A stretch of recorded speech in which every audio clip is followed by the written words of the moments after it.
Wow, man. Absolutely, absolutely a wow factor at the end of Monday Night Raw. WrestleMania. It's been a long night, man. Monday Night Raw. And we can only be so lucky if it ends that way, like it ended last night. What's up, everybody? Last night's main event saw a new Undisputed Universal Champion Cody Rhodes has ended the 16-day reign of Roman Reigns. Wow. There's a lot to go over, man. This is the good, the bad, and the ugly review. This is not your stereotypical review. This is not your grandmother's review. Grandmama, Nani. This is the good, the bad, and the ugly. Every single match is going to get a tally in one of these columns. It's either going to be good, the match is either going to be bad, or the match is going to be ugly. If you go into the ugly column at the end of this review, we're going to cross it off. We're going to turn it into two bads. That'll greatly affect how we see this premium live event pay-per-view. Was this a good show? Was it bad? Stay away from that ugly column. Was there any ugly matches last night? That's what we're going to determine in this review. Was there anything great that happened last night? Anything that's great will get two goods to offset uglies, obviously. So those are the rules of this review. That's what we're about to do, the full night 2, WrestleMania Sunday, WrestleMania 40 review. But in the cold open, and if you don't mind, man, your playback sounds pretty good, so I'm going to switch to my playback if that's okay.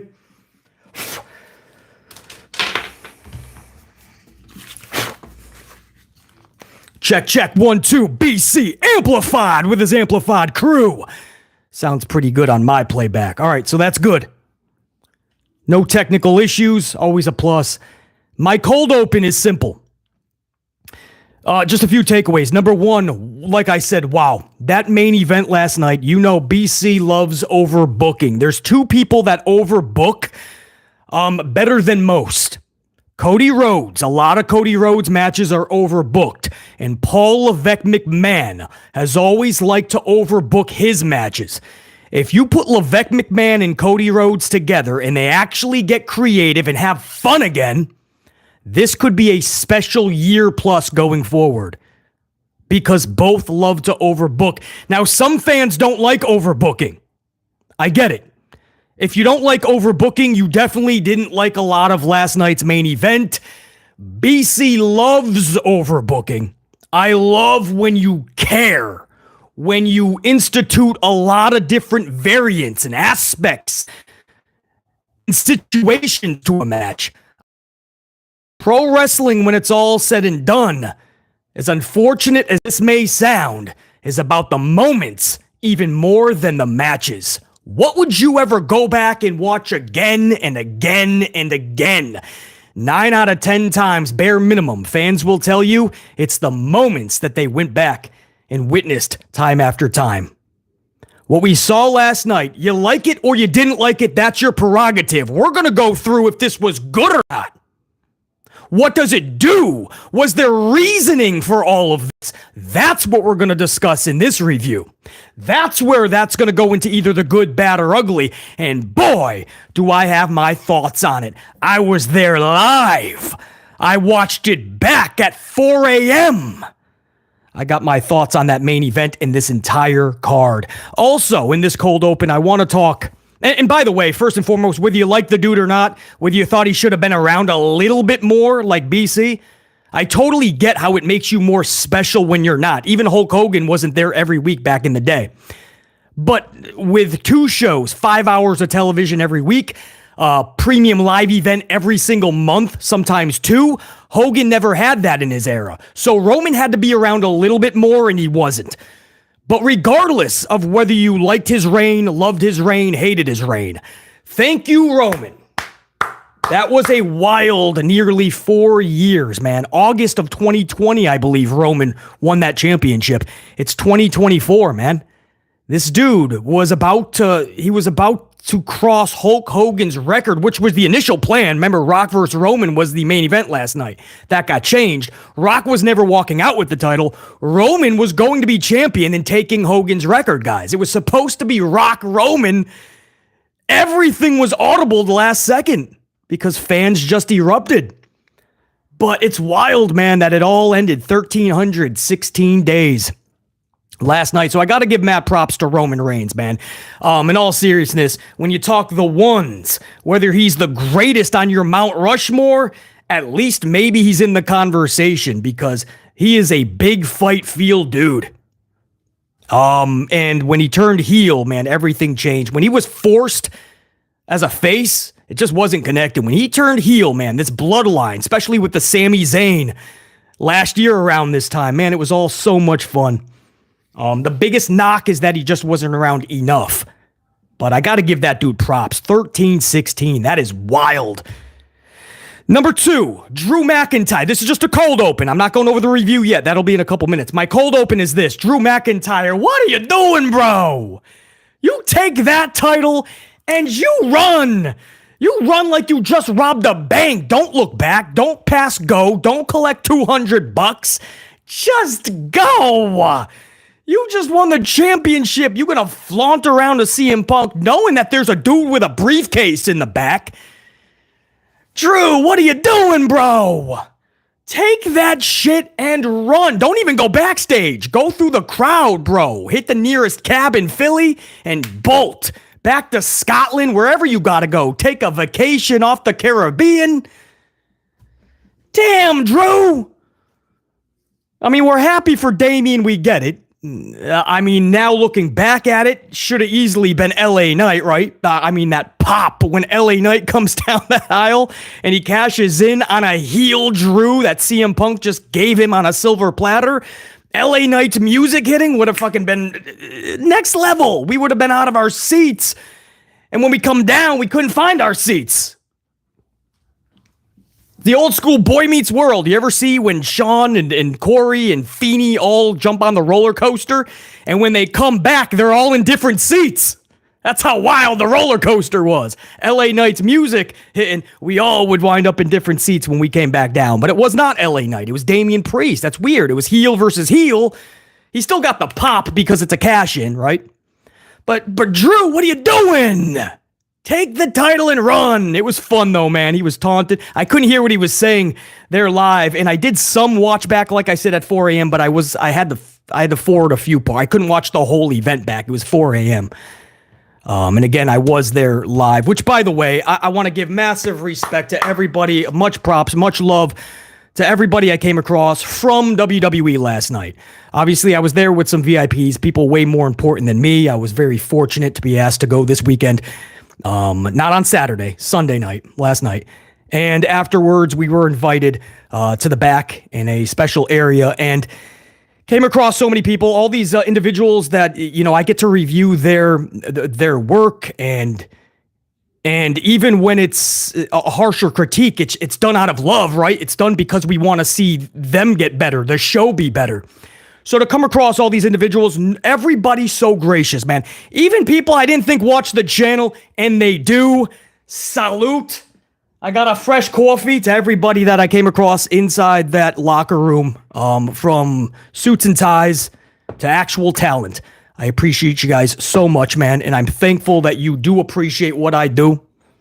It was just a wild experience, You don't truly know how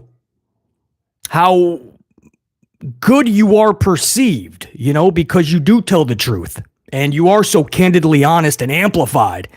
So you think like a lot of people are probably upset. It's the opposite, man. It's the opposite. They really do respect you, and it was just such an awesome experience. So to everybody I came across inside of WWE, that does not mean I'm going to be lenient on them. Don't worry. I'm still going to be amplified in my critiques, starting with this one, WrestleMania 40 Sunday. But it just means that I have a whole nother level of respect for everybody in that locker room, man. Everybody I came across. I thank the people that invited me to this. It wasn't just the show, the event itself. I just couldn't have been more appreciative. You know, you bust your ass on something, and when you see good things happen and it comes to fruition to another level, there's nothing like it. So now that we have the cold open out of the way, we have to decide if this was maybe even better than night one, or did night one top night two? Where are my manners, man? First of all, before we end the cold open, Bayley. Mad props to Bayley and Io. I don't know what it was. I could watch them two go all weekend last night. It's a shame that, what was that, a 16-minute match? I took notes on it somewhere. I believe that was 60 minutes. I could have watched them all weekend, man. Bayley and Io. Io did so much for that championship. But if there's ever a deserving person to defeat Io, it would be Bayley. So I am so ecstatic for Bayley. And we're going to go over that match. That's it. That's the cold open, man. What do you guys say we get into it, man? Much love and respect to you guys. First and foremost, before I get into the review, I got to give a shout out over to John Cena. Back gold status. Just got that gold card. Thank you for the channel membership, John Cena, one of my longtime subscribers. It is only fitting that you have a gold card after your name, bro. John Cena. And Spicy Mama McCaleb celebrating 11 months of membership with that gold card. Spicy Mama, says BC, that main event was wild. It was so much going on, I couldn't keep up, LOL. Congrats to Bayley, but I didn't like how they did Drew, though. Massive congrats to Bayley. Drew was done dirty to a point, but it's going to set up so much more special shit in the future, especially Drew and Punk. He just has to dot those I's, cross those T's. We believe it was done before Mania this week, so I have to find out more about that. And as far as the main event, it was massively wild. We're going to go over it fully at the end of this review. That main event was one for the ages, man. A lot of disruption in the community, as if people liked it or didn't. We're just going to see if it was good or not. What does it lead to? And you guys are not going to believe the stories they told in that main event. We're going to go over it. Spicy Mama, appreciate you big time.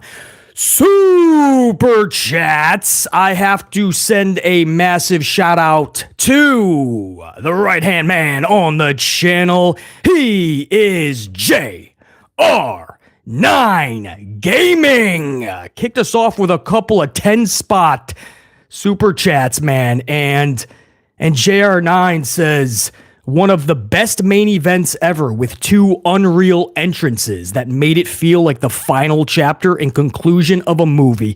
Very happy for Cody and gotta thank Roman for his work during this historic reign. Damn right, bro. And we just did that for Roman too, JR9. And that main event, I call it Pandemonium. If you were there live, you'll never get the feeling of 39 in its totality. That was just a different vibe. That was just a sheer electricity, right? Electricity caught in a bottle. There's no describing WrestleMania 39 Cody Roman. You'll never get that again. Lightning in a bottle. But this was a different type of a feeling. This, with all of the star-studded music hitting and the superstars returning, I can't even tell you guys how the overbooking affected the crowd, man. You were looking... When the Shield music hit, jaws were dropped. You thought Moxley was coming out, even though he signed with AEW. You didn't know what was going on, bro. You were expecting Stone Cold Steve Austin. You got The Undertaker. Cena is locking up with The Rock. Stare down. Two Hollywood legends, two. Or Cena will most likely be one. And two WrestleManias with these two main eventing. I mean, it was so wild, bro. And JR9 also says, I wish LA Knight won the Money in the Bank, as him cashing in instead of Priest would have worked better, as though I like the story of Punk costing Drew. Priest as champ isn't really intriguing. LA would have been more fun. JR9, more than anything, just makes sense. LA Knight is the face. Could you imagine that pop? Out of our seats, when we come down, we'd be in different seats. That's how raucous that would have been. Damien got a good ovation because we just love when people cash in. You're always going to get that pop. And we respect Damien. We want the best for Damien. But it's a heel coming out to cash in. He's part of Judgment Day. You heard the response he got with Finn on Saturday night. You think in one night, especially after losing your tag titles, we're just going to cheer like that? That was because of the briefcase. Now it's up to Paul Levesque McMahon and WWE to catapult Damien Priest to relevancy with that title. That's what we're hoping. JR9, man. Appreciate you, brother. Animated Aaron, 2-spot. BC, that was what pro wrestling is all about. It's the pro wrestling that I love, bro. You know, a lot of people are complaining about that main event, overbooked, this, that, the other.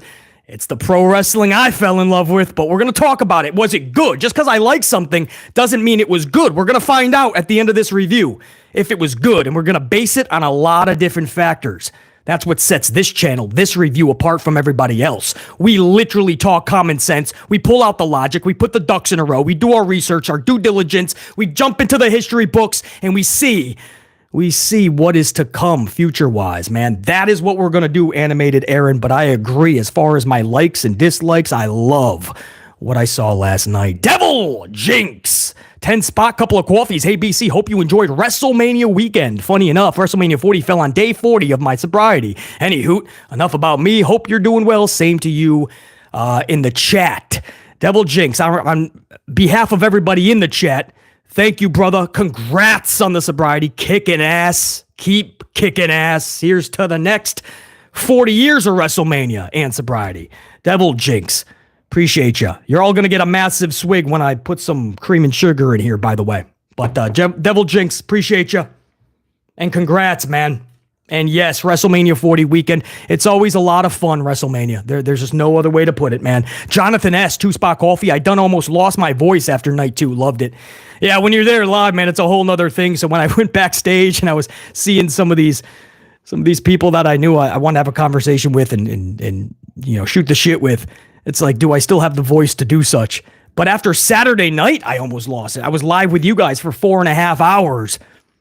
So Jonathan S., that was a wild Saturday night, and even wilder Sunday night. And now we're going to do it again on this Monday morning. And then we're going to do it again tonight for Raw for the review sometime, I don't know, the next 12 hours. Anyway, Storm with that 2-spot. New era, hopefully better Raw rating. Storm, I appreciate it. First ever super chat, by the way. Storm. Storm, I'm hoping, man. I really am rooting for Triple H. I really am, guys. You know, for people say we're just harshly critiquing Paul Levesque McMahon, it's because we want the best for him, the company, these shows, because then we get the best WWE. So nobody is just hating on Paul Levesque. We want the best. And now, it really felt like they started something new last night. But with WrestleMania, it always brings these emotions. It's always amazing in 10 ways or another. It's what happens after. Do they keep that momentum? Or do the dog days of summer drag them down? But Cody Rhodes and Paul Levesque McMahon, they could be the catalyst at the top to do something special. You know, I heard recently, but Paul Levesque McMahon, I saw a clip actually. It was on the way back.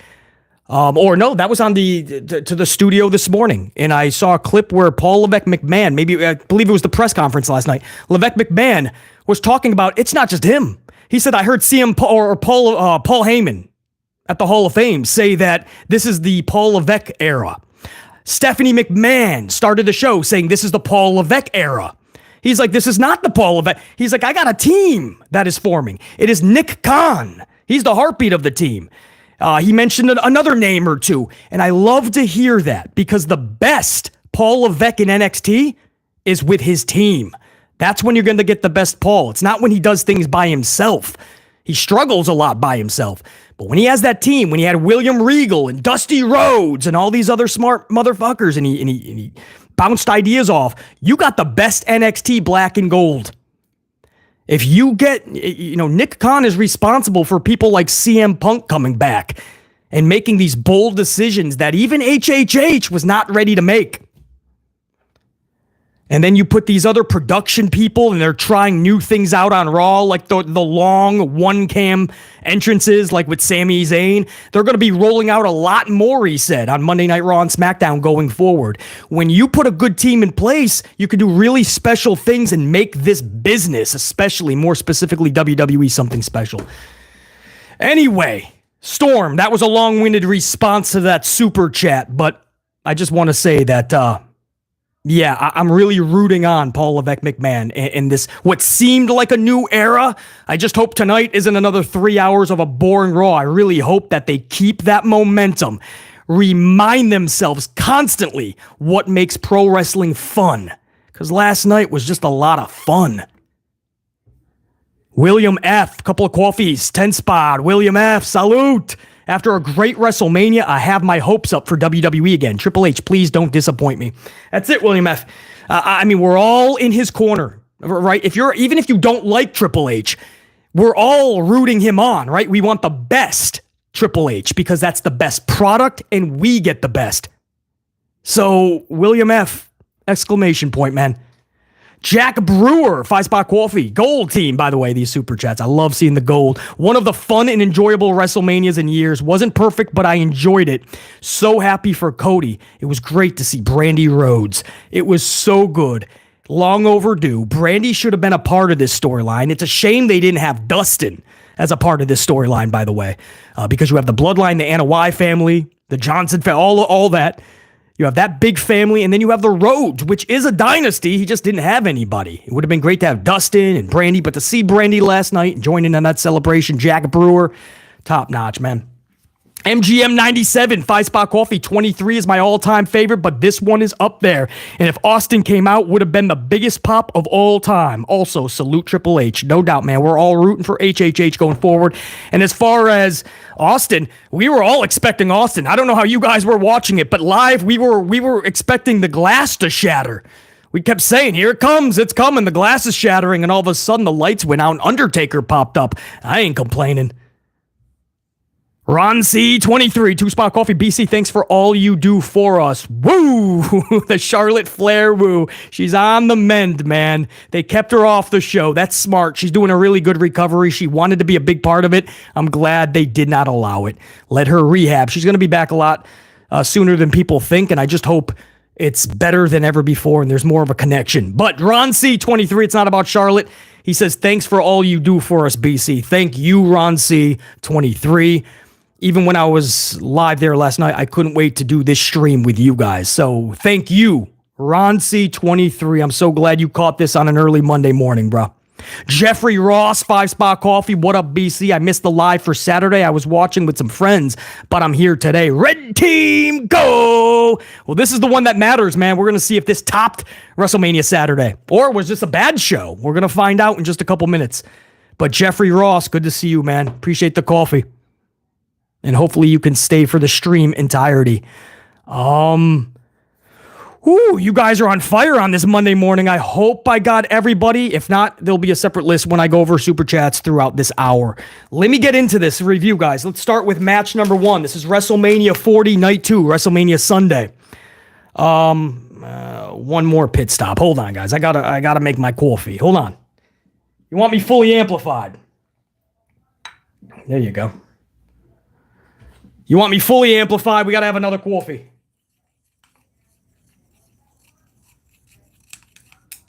There we go. Salute to every single one of you guys, man. The hundreds that'll be with us within it, in and out for the next hour at least. And for the thousands that'll catch this over the next 24 hours. Salute. Yeah, that's what I'm talking about. Match number 1 last night was the World. Now, I've watched anytime you guys in the chat want to fill in some blanks because I couldn't watch the whole thing on a replay when I got back. Again, I was live there watching it in its entirety. When I got back around 4 a.m., I was able to watch some full matches back and some clips of other things. But these notes a lot of these notes are just like going off of what I saw live, man. So feel free if I missed anything or got anything flip-flopped.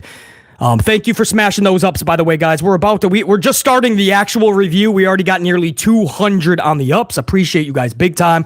World Heavyweight Championship. Seth Rollins, your champion, versus Drew McIntyre, your challenger. CM Punk was on commentary for this matchup. Now, Stephanie McMahon makes a surprise appearance. Stephanie McMahon says this is the Paul Levesque McMahon era. Says this, what does she say? Oh, no one understands pro wrestling like Triple H. She said something like that. I wasn't able to watch that on playback, so I was just thinking back live of what she said. It was something to the effect of nobody really gets pro wrestling like Paul Levesque. Something like that, right? Like, he understands it. This is going to be the best era of all time. We're hoping so. Nobody else understands pro wrestling like Paul Levesque. Man, that's probably a false statement, but screw it. She's doing wifey things, right? Wifey is going to praise, so let her do her thing. It was good to see Stephanie. What they were trying to do is the exclamation point of this is no longer the Kennedy McMahon era, right? And that really proved that in the main event, right? If you guys are wondering, that main event, do you think about what it did? It was the passing of that torch in its totality, not just one wrestler to another after a loss. Not even anything to do with Roman and Cody, even though that was the ultimate exclamation. But this was the ultimate culmination of a torch of eras. This was literally the Cenas and the Takers and the Rocks. And it was all said and done, man. It's Cody Rhodes hoisting up that championship. It was so symbolic of ushering in a completely new era, and Stephanie McMahon really catapults that with words to start this off. The match itself, the entrances, McIntyre's entrance was complete with a Scottish pipe band. Sethington brought an entire Cirque du Soleil circus. I don't know what it was. Maybe you guys in the chat can tell me. Maybe it had something to do with Philadelphia. I had no idea. They were circling the ring. It looked like he brought an entire circus with him. Hey, the pomp and circumstance was huge from the jump before the bell even rang. Samantha Irvin is on her game. I mean, Samantha last night, bro, there was a moment, I know I'm jumping ahead, but in that main event when Samantha got choked up when she announced Cody Rhodes, I mean, that was, I don't know how that really came across to you guys, but live, that was nuts. You thought somebody like the mic like broke at the worst time. You're about to announce Cody. You thought something happened, right? Samantha on her game from the jump, man, with these introductions. There was a Claymore from the jump. Right from the start, a Claymore hits Seth Rollins. And guys, I legit thought that was it. I'm like, oh, they're going with one of those, was it Sheamus many years ago? He hit like a bro kick maybe. I don't know. It was like an 8-second match. Maybe it was him and Daniel Bryan maybe even, no? I forgot what it was, but it was like an 8-second match. It was real quick. I thought they were going with the Claymore quick finish. Seth Rollins is banged up, many injuries. He's going to take hiatus, which is true. And no, Seth was able to kick out. So I was like, was it Sheamus and Bryan? Did I get that right? No way. Did I really? How many years ago was that? Sheamus versus Bryan. Remember, it was like an 8-second match. Bryan just got hit with like a bro kick or something. How many WrestleManias was that ago? How the fuck did I remember that shit? Wow, I nailed that, guys. That was top of my, that's a no notes, I assure you. That was top of my dome piece. 2012, 12 years ago. What WrestleMania is that? That's 28. I remember that shit. Salute, man. I don't know why. It was like, whoa, you're kicking off WrestleMania with a 8-second match? Anyway, I thought that was it, man. Claymore, and it was badass. He hit it flash. Rollins kicks out. Now, there's a second Claymore 8 minutes later. Legit thought it was over then. I'm like, all right, not 8 seconds, but 8 minutes, because he ain't getting up from that Claymore. The second Claymore was more badass than the first. Rollins kicks out. There was a third Claymore. This one was after a cool table-to-table stomp by Rollins on the outside. Spanish commentary to the American commentary. Rollins catapults himself off the Spanish commentary and delivers a stomp to Drew to the American commentary booth. But afterwards, Drew got up pretty quickly and recovered from that. There was a third Claymore, but that didn't do it either. Rollins was able to kick out. It was the fourth Claymore in this match that catapulted McIntyre to the World Championship. And new Drew McIntyre, this time in front of fans. He wins the World Championship. How badass is that, man? Drew McIntyre hoisting up that. You could tell how much it meant to him. That was the cool thing, right? I mean, like, there was a sigh. He was like everything this dude did. Everything he did was to get to that point. He did not want to turn heel because he just didn't want to go that route. He didn't want to play that game. He didn't know how he would truly be with it. Is that going to ruin him? Some people turn heel and it actually does not help them. It actually hurts them more. He didn't want to do it. He did it. He became so damn good at it. And now he's got the gold in his hand. I just thought it was such a moment for him, bro. And then, if you're Drew McIntyre, that is when pretty much all chaos was unleashed. By the way, bell time, bell to bell match time was 11 minutes. Aside from the main event, the average bell to bell time last night was 14 minutes. Every match was about 14 minutes long. So that's the benefit of getting 6 to 7 matches on a card and not doing it in one night with 10 matches. Normally, the average is roughly 10 to 11 minutes. So by doing less, sometimes less is more, you were able to get a few more minutes more. So aside from the main event, if you calculate all the 5 other matches, match time was 14 apiece. I know it doesn't sound like a lot, but when the average is usually 10 to 11, it's actually a big increase. This match, 11 minutes. So now you have a champion in Drew. Now, you think it's just going to be a little bit of extracurricular activity, right? He's going to taunt Punk, and they're going to set up their match for later in the year.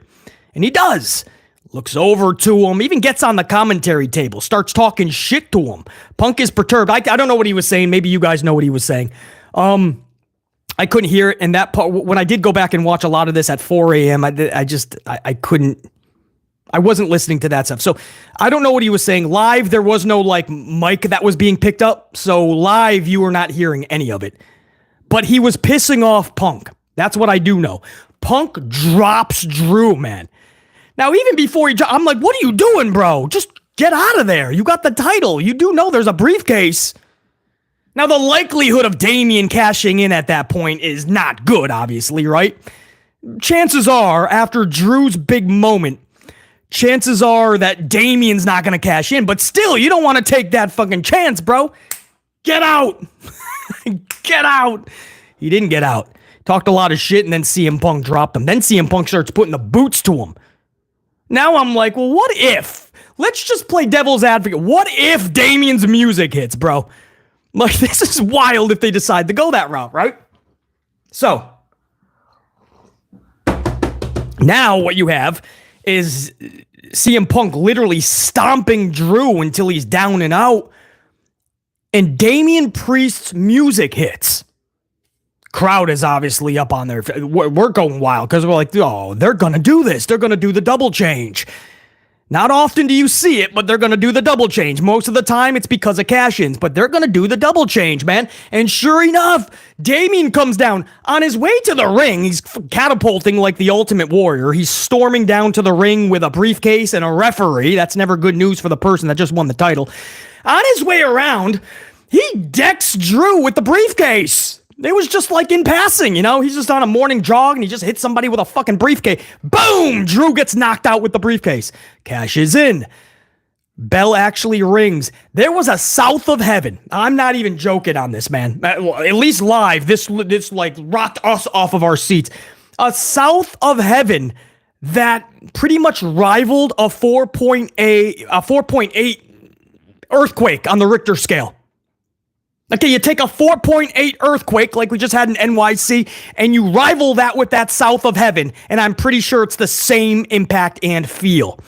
This thing, I didn't know Drew could get that high. Michael Jordan would have been happy with that height. There was no way Drew was getting up after that, man, and you just knew that referee was going to count to 3. And he hit 1, and he hit 2, and that was 3. Damien Priest becomes your new WWE World Heavyweight Champion, a successful cash-in. It hugely rights the wrong of Austin Theory. That was a debacle that can never happen again. You cannot win the Money in the Bank briefcase, cash in the middle of one of the shows like Monday Night Raw, to a mid-card title, and lose. That is going to demote and devalue the Money in the Bank concept. And Austin Theory never really recovered from that. I don't care how many tag team titles he holds. With Damien, it's a little bit more of a rectification, right? They rectified that wrong. Would it have made more sense and been better if it was LA Knight? Of course. That's common sense. LA Knight just walking around with the briefcase is more fun. His music hitting. The face is about to take out the dastardly heel that was just taunting their beloved CM Punk. And LA Knight is going to come down now and save the day. That makes sense. But they win Damien. This was the only situation, man. The way that it was done. The only way that I could see this working out, because other than that, Damien cashing in makes no sense and it's absolutely stupid. The title isn't going to make the dude. The dude has to make the title. They haven't made Damien Priest special yet. So now we're in a position the same way we're with the briefcase. With the briefcase, it didn't make Damien any more special. Now he's got the title. Just like Theory walking around with a briefcase didn't do anything. The person has to make the title, and that means that now Levesque McMahon and his team has to get to work. They have to think, how are we going to utilize Damien to be the star that we know he could and should be? Now the work really begins. I'm down for it if they have a plan, if they do this correctly, because last night was the only scenario where I could see that working out, heel cashing in on another heel. But the way they did it with Punk, I'm going to give Levesque McMahon some props on that. He had to wiggle out of a shitty situation that he put himself in, but he actually did it. Guys, this goes into the good column. The only reason it doesn't go into a great is because it is a heel versus heel. Damien with the briefcase was already a botch, so you really can't, I mean, just because you're trying to correct the wrong doesn't mean we're going to give you bonus points. But after it was all said and done, you got to be, I mean, that was pretty fun. That was a fun, spontaneous, interesting, man, captivating way to start WrestleMania. You know, you got the surprise from Stephanie McMahon. It's like, damn, dude, Vince's daughter actually showed up and is gonna, I mean, that takes balls. You're going to get in the middle of 70,000+ people in Philly with what's going on with Pops. And so you start off with Stephanie, and when it's all said and done in that first match, man, you have two new champions, Drew McIntyre, and then a successful cash-in with Damien. So now we just see where it all goes. But that, two words I put in my notes for that, man. Fun and memorable. It was hella fun. Live, it was definitely fun.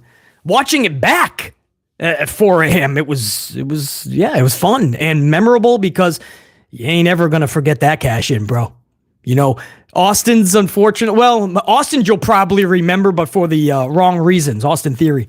But that's one of those cash-ins, man, you're going to remember. Mania 40, Drew had it in the palm of his hands.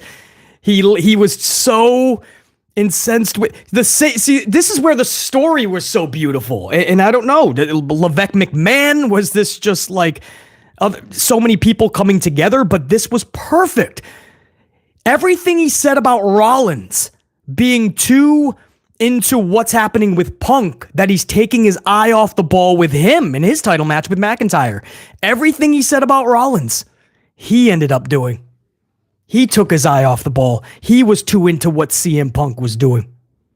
And when it was all said and done, that would be his downfall. It's like Roman in the main event. He had to choose, right? He had to choose. He could win. He could finally put away Cody Rhodes, because that was the point of everything at that point. Or he could go back 10 years earlier and right one of the wrongs that his friend did to him, Seth Rollins. Something that has been eating away at Roman Reigns for 10 years. I get goosebumps thinking about it. Finish Cody Rhodes or right the wrong from 10 years ago. Man, when he whacked Seth Rollins with that steel chair, you could have heard that from Philly all the way to San Francisco. He was waiting over 10 years, man, to get that back on Seth Rollins, and it cost him. You know, you can kind of see the similarities with McIntyre taking his eye off the prize, the ball. Keep that title. Take that title to the back. Get out. There's a briefcase, but he let CM Punk get into him, man. Wow. It's just, when it's done right, it's done right. Damien with the briefcase was just wrong, but when you can at least attempt to rectify it and it works out, it's fun for all of us, and more than anything, it's memorable. That's why that goes into the good column. Now we go on to match number 2. This was a Philly street fight. Philly street fight, you got Snoopy Dogg. Snoopy Dogg is on commentary. In all seriousness, every time Snoop is anywhere, you know it's going to be fun. Something about Snoop is a legit, like, it's just a good time, man. And I'm not just talking about extracurricular activity that he brings. It's, Snoop is just one of those fun dudes. It's going to be fun. It would have been really fun to hear him on commentary. Unfortunately, I didn't get to catch this match on a full playback. But I bet you it would have been funny.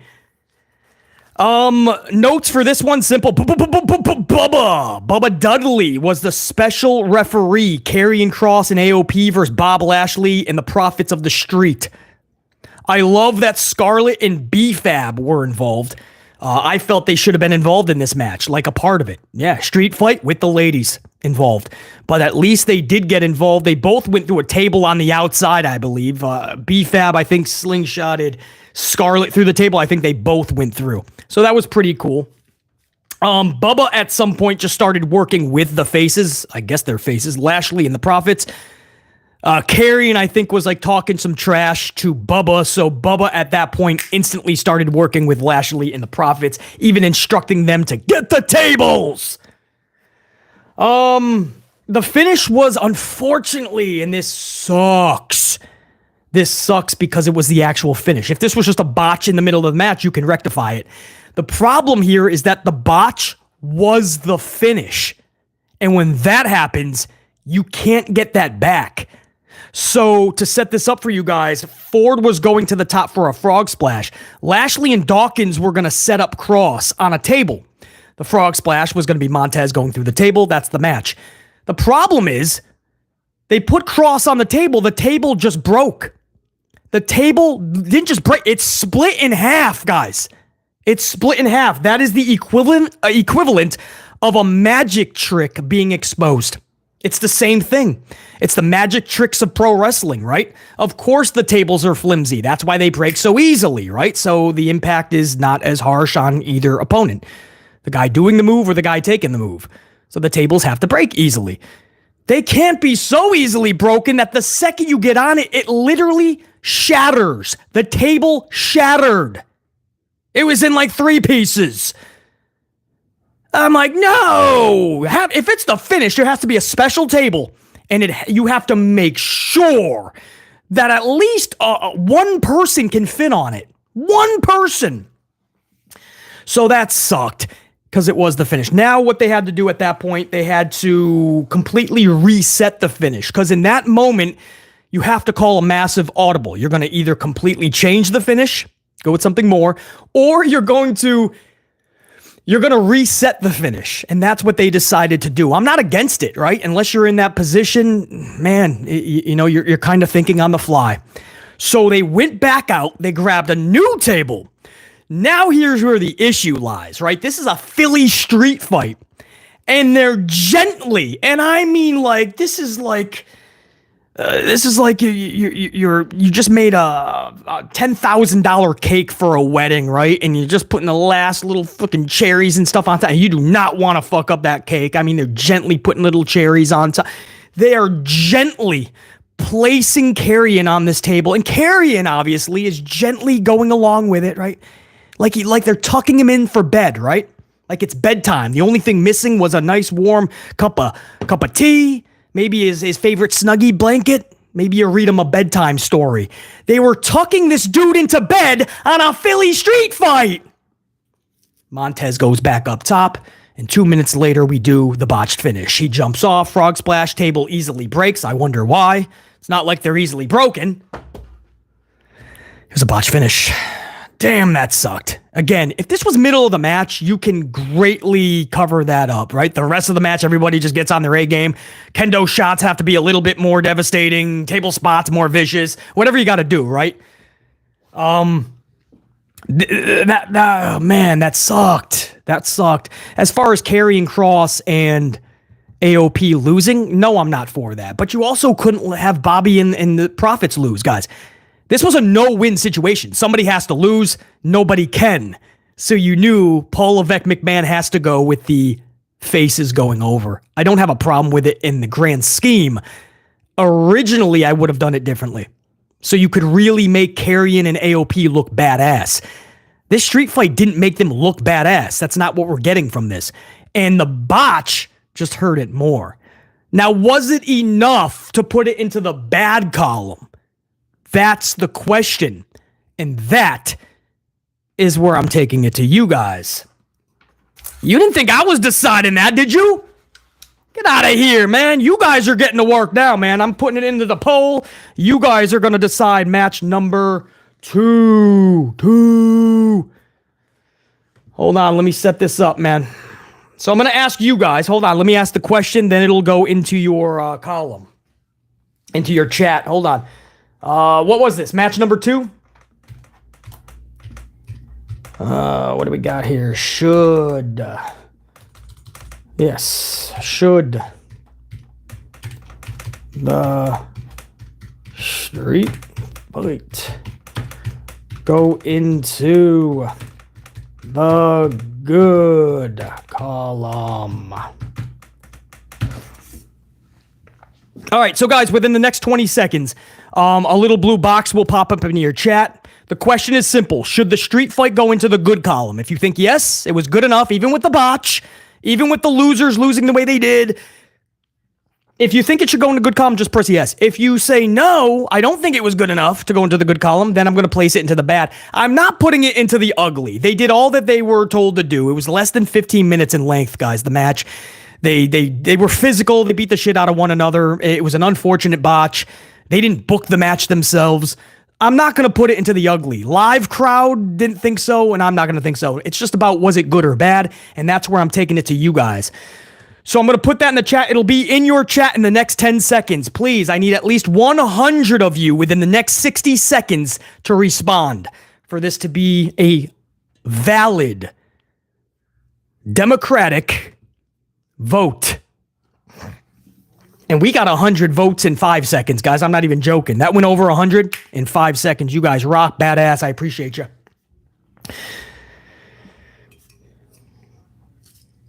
We actually got 200 votes in like 20 seconds. First of all, 68% are saying yes. So it looks pretty damn good. I'll take this to at least 250, maybe 300 votes, and then I'll call it. Speaking of, almost 300 on the ups. I appreciate that. On a Monday morning when we started this, and you guys are almost at 300. We're only in match number 2. Appreciate you big time. We'll take this to at least 250 votes.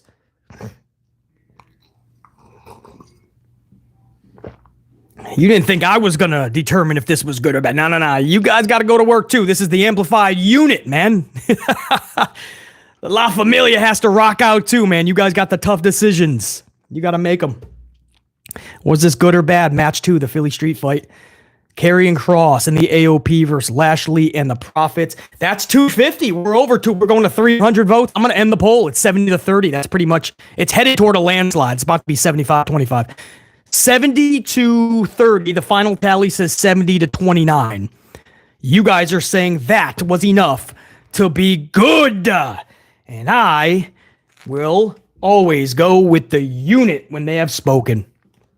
Match number 2 goes into the good column. Do you guys know what that means? If you count the 8 from, because there was a great on Saturday night. So far, WrestleMania is flawless. I don't think we've even had one bad. No, we haven't. It was flawless on Saturday. Not saying it was epic, by the way, but there was enough where everything was consistent. There was not enough bad in anything that happened Saturday. And now we're starting with 2 on the good. I don't know. Can we keep that going? What was match 3? I don't even know. Hold on. I got to flip the page here. Oh, that's right. Actually, I might have to put you guys back to work. Match number 3 was LA Knight versus AJ Styles. Match time clocked in at 11 minutes. Knight defeats Styles with the BFT. The highlight of this match was only, I guess, if there was a highlight, it was LA being backdropped on exposed concrete, and then he barely made the count. That was the loudest response in the crowd, guys. So I don't know how it looked on TV. When I played it back at 4 a.m., that this was one of the matches I kind of had to breeze over. I didn't have enough time. So I'm going off of what was live. The crowd, I thought, would be a lot more hyped for this. BC thought he'd be a lot more hyped for this match. I feel like this was like Jimmy and Jay from night 1, where it just underperformed, and we thought it was going to be one of the classics. Like one of the WrestleMania classics. And Jimmy and Jay, there was a moment in the main event where Jay took out Jimmy, fucking speared him off the stage. That was better than the match they had on Saturday night. This was kind of like that match on night 2 that went completely under the radar, unfortunately. It was one of the matches that we thought would be a lot better. And it just, at least for the live crowd, again, maybe it felt differently on TV. And that's where I'm taking it back to you guys. First, the finish. Again, that was a BFT. LA Knight wins this match. The face has to win this. I feel really bad for AJ Styles, but there's no way LA Knight can lose this match. This was decent, but I don't have a decent column, guys. I don't have a decent. So now I have to decide, was it more leaning toward good or more leaning toward bad? You guys are going back to work. You guys have to decide, man. Match number 3. Hold on. I got to ask another question to the unit. Hold on. Thank you. You go over there for a second. Appreciate it. You come over there. You go over there. Appreciate you. Yep. Okay. What am I doing here? Yep. All right. Let's ask. Where's my poll? There's my poll. There we go. Should LA versus AJ go into the good column?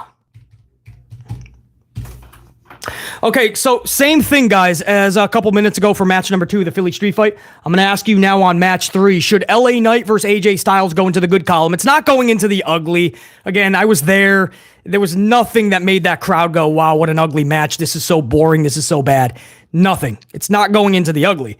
We just got to decide if it's good or bad. So if you think it should go into good, press yes. If you think it should go into the bad, press no. It'll be up in your chat within the next 10 seconds. I need at least 100 of you guys to vote. Starting now.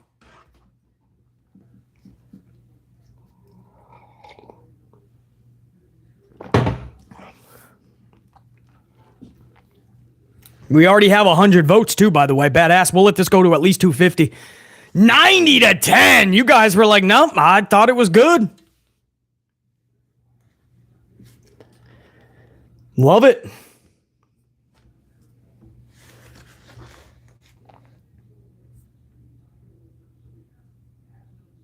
$89-11, over 200 votes in less than 30 seconds. I appreciate that, man. Let's go to 250 and then we'll call it because this looks like a landslide.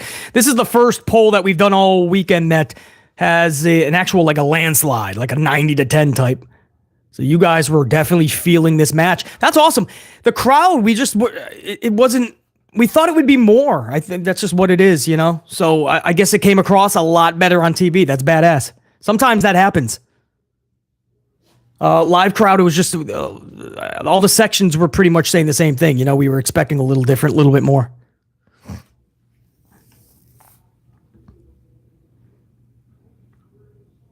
$250, 90-10. That's a landslide. I'm going to end the poll right there. You guys have spoken loudly. You guys have determined that match number 3, LA Knight versus AJ Styles, goes into the good column. So far, WrestleMania 40, Night 1, Night 2 remains flawless. I think this is the first time on a 2-night event we've ever done this, where Mania has been completely flawless. I'm not saying match 4 is going to continue that, but for right now, man, all of Saturday night, all of Night 2 so far, there has not even been one bad.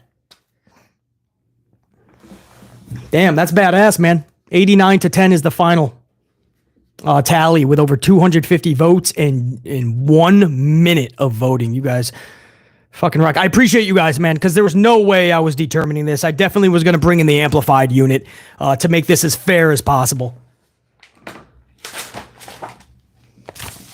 Match number 4 was the United States Championship match. This was Logan Paul, your champion, versus your challengers Kevin Owens and Randy Orton. The match time clocked in at 17 minutes, bell to bell. Logan comes out in a massive prime truck with a prime cannon, and he was pretty much like blasting this cannon, and it turned into pyro on the WrestleMania logo at the top of the ramp. Pretty badass. So KO comes out in his little golf cart from Friday Night SmackDown. Now that was funny. The funniest part was he rode down to the ring, but then he stopped. When Randy Orton came out, he backtracks. He goes up in reverse. He meets Randy Orton back at the top of the ramp. He tells Orton to get on. Orton gets on. Owens proceeds to go 175 miles an hour down the ramp. You literally see live. You literally see Orton telling him to calm down. Stop. Owens is just like, I'm out, bro. Peace. It's a long way to the ramp. And we gonna get there fast. It was a funny sight to see, man. So the entrances definitely popped BC. That was badass. Paul ends up winning this match with a top rope frog splash. This was the second match in a row where it ended with a frog splash. I don't like that. I understand Montez does it. I understand Logan does it. You have to have your agents of the match kind of talk to one another. It's like for too long, we've seen years of roll-up finish, and then the next match is a roll-up finish. You'll see 4 or 5 roll-up finishes on a night sometimes. I wish they kind of had a different, WrestleMania, back-to-back matches ending in a frog splash. Let's switch it up a little bit. That's just a minor critique, but it is one nonetheless. Paul wins this with his top rope frog splash. The setup was even better, though.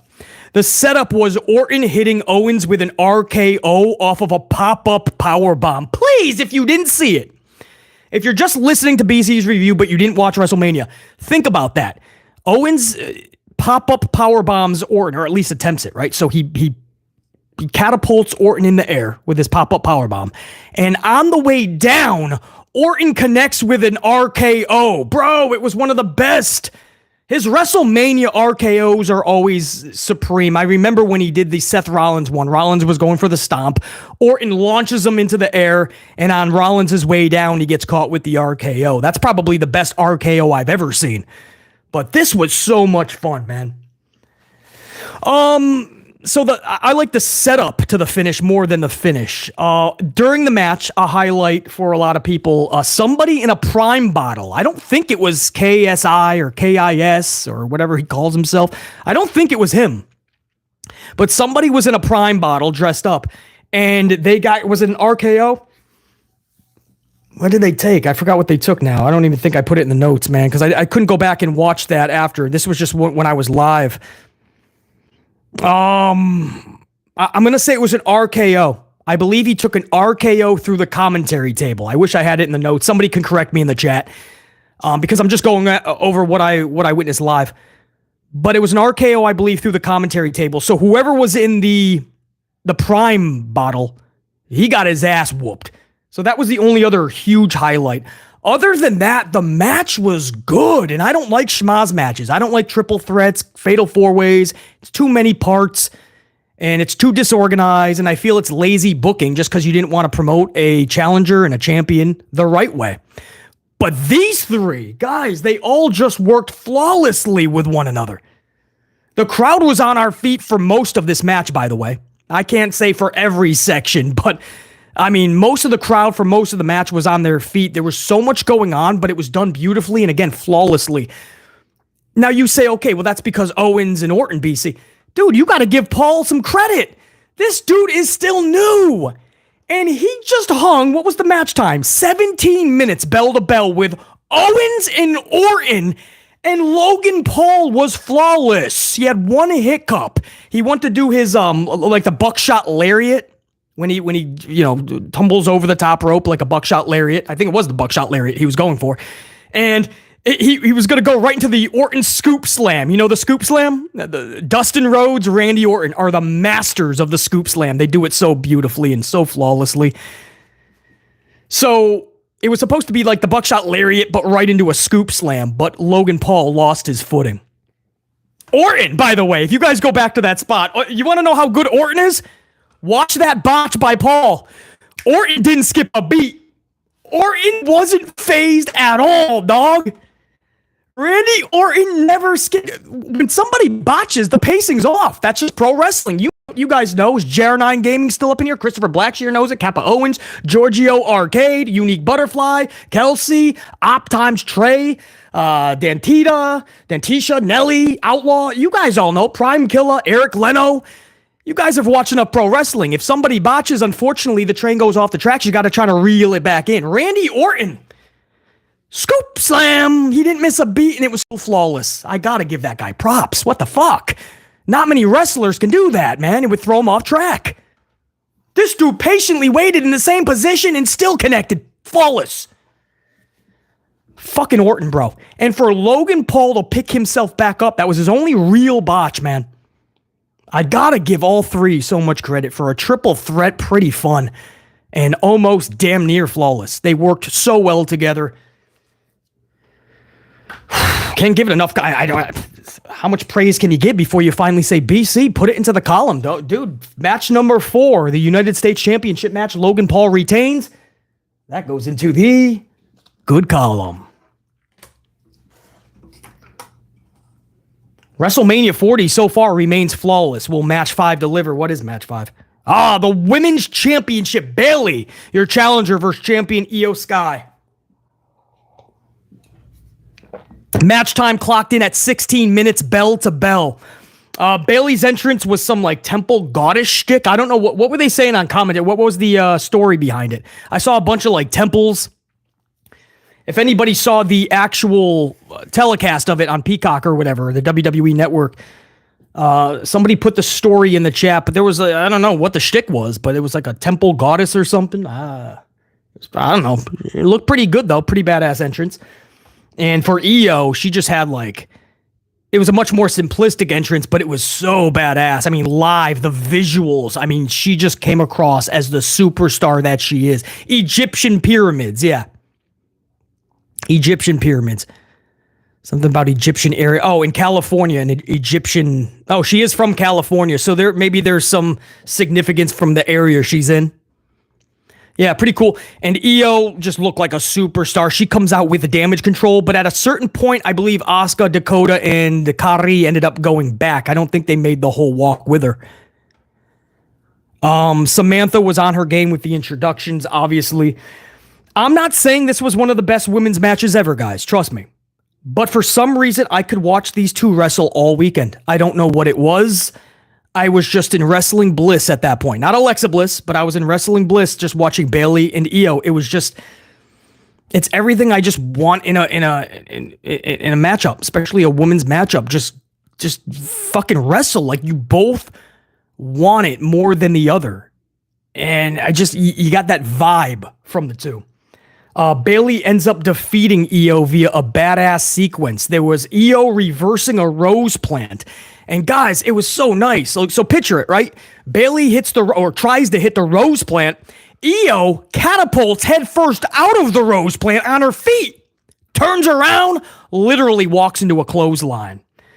At that point, Bayley does a back body drop to Io. I thought it would have been better if she did a belly to belly and then flipped her over. But she backdrops her. And then she hits the Macho Man Randy Savage. Oh yeah, Miss Elizabeth. He would have been proud, man. Bayley hits the elbow, which is significant because fellow Damage Control member Kairi does the best Macho Man elbow. So it was cool for Bayley to hit that right before she defeats Io. Macho Man elbow, and then the second attempt at the Rose Plant. This one absolutely catapulted Io, figuratively, through the canvas. 1, 2, 3...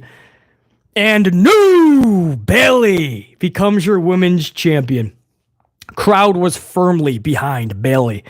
It was a really cool moment, man. And you guys know how much I praise Io Sky. I feel she's one of the best women's wrestlers on the planet. I feel like she took that title at a time where it was irrelevant, guys. Everybody was getting it. Nobody was having a really good match after good match after good match. Io took that title, held it for a while thanks to Levesque McMahon, and did right by it, served its justice, and gave it purpose. Io Sky had one good match after another good match after another good match. I hate the word deserving in pro wrestling, but if anybody deserved a title reign like that, it was Io. Mad props to Io Sky.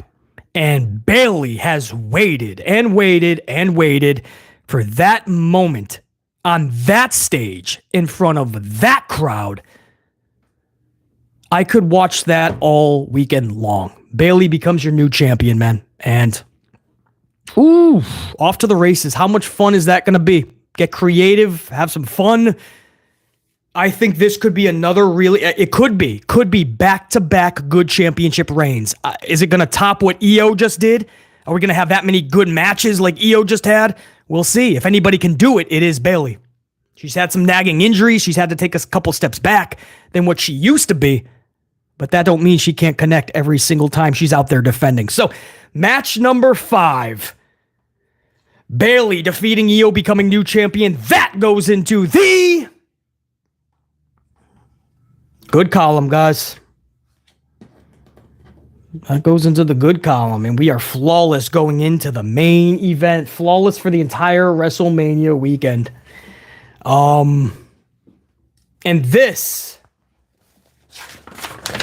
was the main event. Match 6 on the night. Universal Championship. Bloodline rules. Roman Reigns, your champion of 1,316 days. Versus Cody Rhodes, your challenger for the second straight year. Challenging for that title. So, where do we begin? Let's go over it from the jump. Long entrances, dramatic introductions, big fight feel. I said all year, you'll never get that Mania 39 feeling ever again, right? That was lightning in a bottle. It was just a different cheer. It was a different aura. It was a different feel. Everything about 39 was just different. You'll never get that again, that way. But this was the closest you were going to get, especially for what was about to happen. When that crowd popped every time a new star from the past, the music hit, I can't tell you, man, it was just a vibe that you don't usually get. So you'll never get 39's reaction back, but damn, if you were going to come at least close, I guess this was it. Roman hit a crossroads flawlessly. Didn't finish Cody, but he hit it flawlessly. I don't think you guys understand how hard it is to hit the crossroads. You're totally taking your body into a different shifted momentum to which it's not used to, right? It's a reverse momentum. It just is. Your body's not used to going that way. So for Roman to hit that and the way that he hit it, and of course Cody sold it beautifully, but I got to give Roman props on that crossroads. And again, it did not do the job, but man, it was pretty badass. Then after a low blow, Roman sends Cody through the commentary table via a powerbomb, old school Shield. So Cody destroys the commentary table via the powerbomb. Then a Superman punch, but Cody is able to kick out. Cody would later hit a Cody cutter, but this time Roman kicks out. Cody then hits a Roman spear, but Roman kicks out again. At this point, Jimmy Uso hits the ring and he's dropping Cody with a super kick. Jey Uso comes out with theme music, hits the ring. He and Jimmy continue their war from Saturday night. Jey hits Jimmy with a spear off the stage ramp and threw a table down below. Again, that spot was better than anything they did on Saturday night. So that wiped out Jimmy and Jey. Pretty cool way to wipe them out too. Pretty badass. Roman then hits Cody with a spear, but Cody kicks out. Solo Sikoa hits the ring, delivers a solo spike to Cody, but again, Cody kicks out. Then we get a devastating spike spear combo. As the spear is being conducted, Solo is hitting a spike. Cody, you think, is going to be down for a 103 count. But no, Super Cody shows up. And Cody is able to kick out of that spike spear combo. Speaking of Super Cody, Super Cena's music hits. John Cena's music hits. Sure enough, like the Warrior, John Cena catapults to the ring. Cena does an attitude adjustment to Roman. To the outside, Solo is attitude adjustment through a commentary table. So John Cena is absolutely ripping shit up. And that pissed off somebody in the back. His name is Dwayne Johnson. The Rock's music hits. Rock hits the ring. Rock, John Cena, stare down. Cena goes to throw a blow at Rock. Rock ends up putting the stop to that, and Rock bottoms John Cena. So Cena is now no longer in the equation. Now, at this point, you have The Undertaker's music hits. We thought it was going to be Stone Cold at that point. It was not Stone Cold. The lights go out. When they come back up, it's The Undertaker. Undertaker choke slams The Rock. Looks like The Rock didn't get high enough. A lot of people just don't get a lot of height. Even though The Undertaker most times will scream up. He loves to scream. I didn't get to watch that vividly, that playback. But I bet you if you go back, he's probably yelling. Even if it's discreetly at Rock, I bet you he yells up because they never jump up high enough. But he does choke slam The Rock, so now The Rock is no longer into the equation. At some point, the Shield's music hit. The Shield, all right, not Seth. So even though he signed to AEW, you're thinking, did they land Mox? Because you ain't playing the Shield music with just Rollins, right? Everybody's looking all over the place. No, regarding on what section you were a part of, we were all looking at whatever exit was closest. But Seth just kind of appears in the ring, and he gets a Superman punch, I believe, correct? He gets hit with like an instant Superman punch, so Seth is immediately like out of the equation. Roman then has a chance to finish Cody. All right, this is now the finish. Roman has a steel chair. He can hit one person. He's got one shot. He's got to make it count. He can hit Cody Rhodes, which he is supposed to do, so we can finally just end that, take his title home. Kind of like Drew McIntyre. Take your title. Don't get too greedy. Don't get too over yourself. Just take it and go. Be happy you still have it. He can end Cody right there, or he can go back 10 plus years and settle something, rectify Seth Rollins hitting him with that steel chair when he turned on Roman. And in that split moment, he made the wrong decision, and he decides to rectify the wrong from 10 years ago. And he shatters that chair over the back of Seth Rollins so loudly. And he must have felt so good for himself, but it allowed Cody Rhodes to get back into this match. This would be his ultimate mistake, as Cody hits a trio of crossroads like last year. This time, there's no Solo to save him. And on the third crossroads, and new Cody Rhodes becomes the new champion, the Universal Champion of this company, ending a 1,300. That's a lot of hundreds. 1,300 16-day reign that spanned 4 years, guys.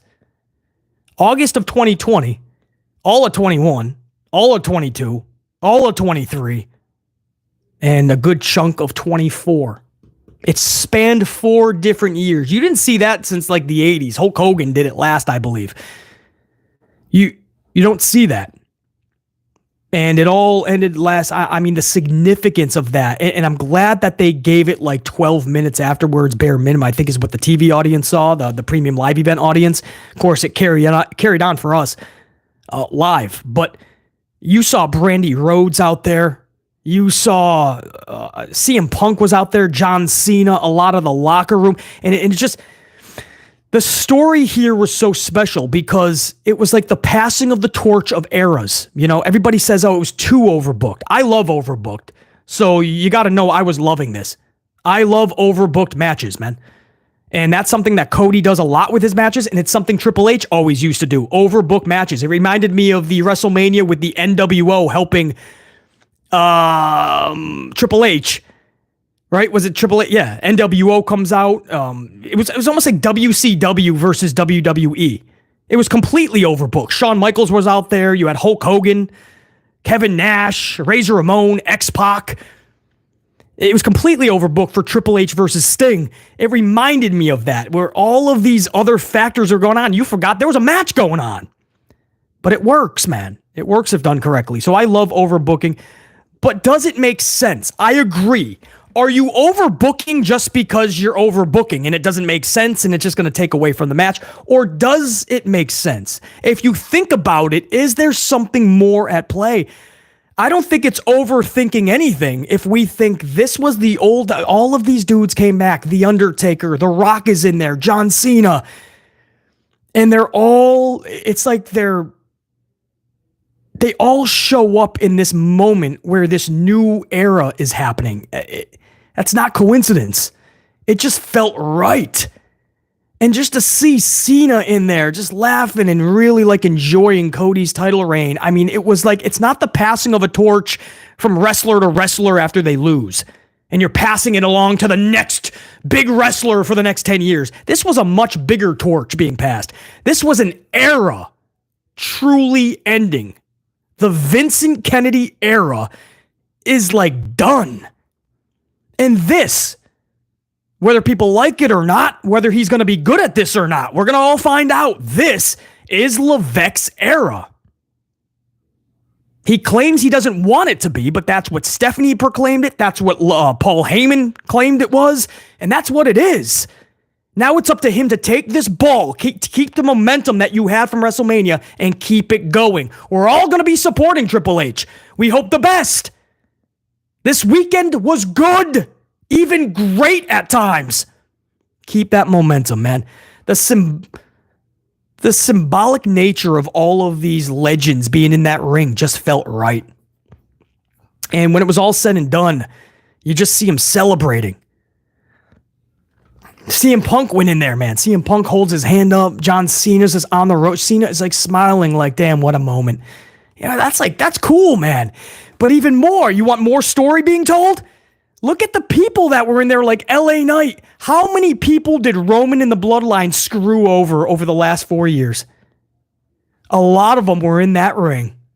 It was the ultimate satisfaction. It was the ultimate goosebumps moment where you did all of them wrong and Cody finally held up that championship. It's like Cena and The Undertaker. They were done with Roman carrying that title, thinking he was actually the best wrestler with the way that he was doing it. So finally they helped out. This time it was Cody Rhodes.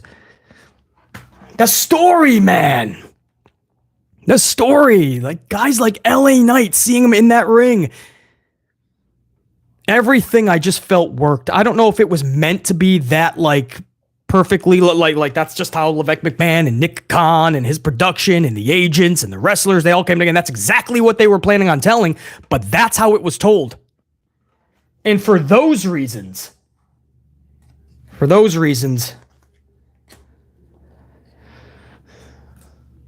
that goes into the good column.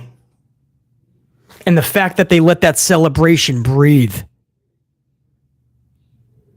was absolutely epic. The fact that they did overbook it, the fact that they made it that much fun, well, that gets a great, which is two goods.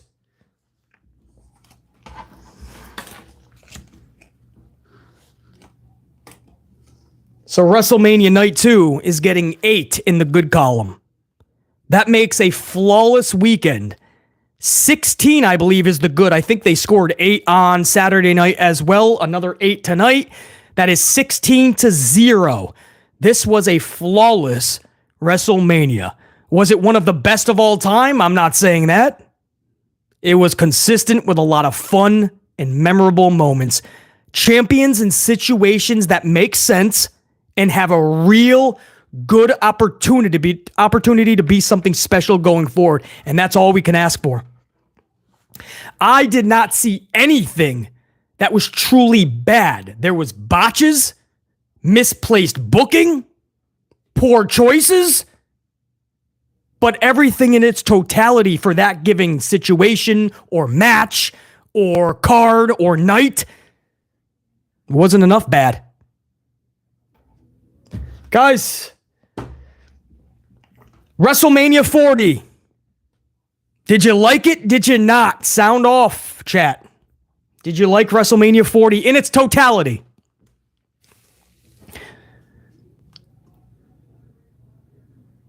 I'm still trying to take in that whole main event too, man. Live and seeing the playback on it. I'm still trying to take it in. Afterwards, Cody, I don't know how this came across on TV, but he called out Bruce Pritchard and Triple H, guys. He actually said this would not be happening without Triple H, obviously, but Bruce Pritchard.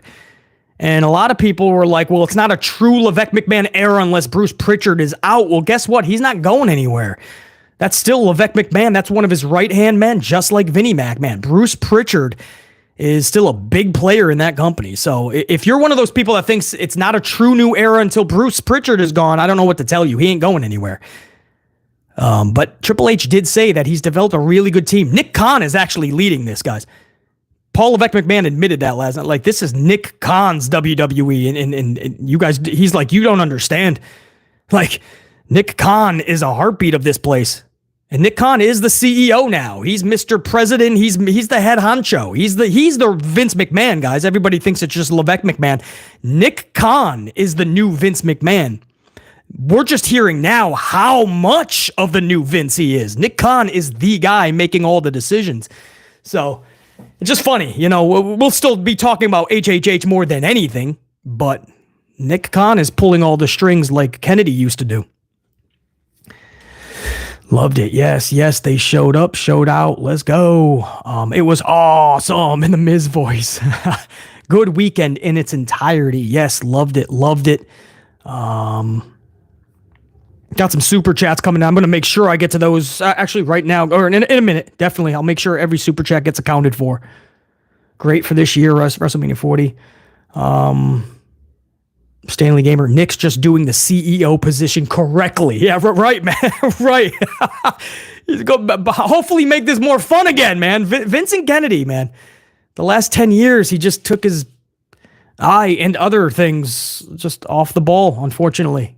And it's been a rough 10 years. And the first 6 months of Triple H's reign, man, the shows have not been that much better. We're hoping that this weekend is the true new era. And we're hoping that it's fun from here on out. Monday Night Raws are still pretty boring. So it's going to take more than just longer matches that still make no sense. Face versus faces, heels versus heels, shake hands afterwards, mutual respect. It's going to take a lot more, man. I really hope they carry this momentum. Let me go over to, I already went over some super chats at the start of this stream. I want to make sure I get everybody. I know there's a lot more that came in during. I got to find out where I left off. Where'd I leave off?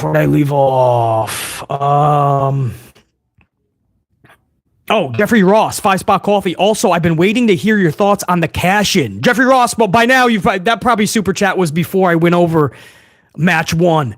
But my full thoughts are in the review for match 1, I don't know, 25, 30 minutes ago, maybe more, 45 minutes ago.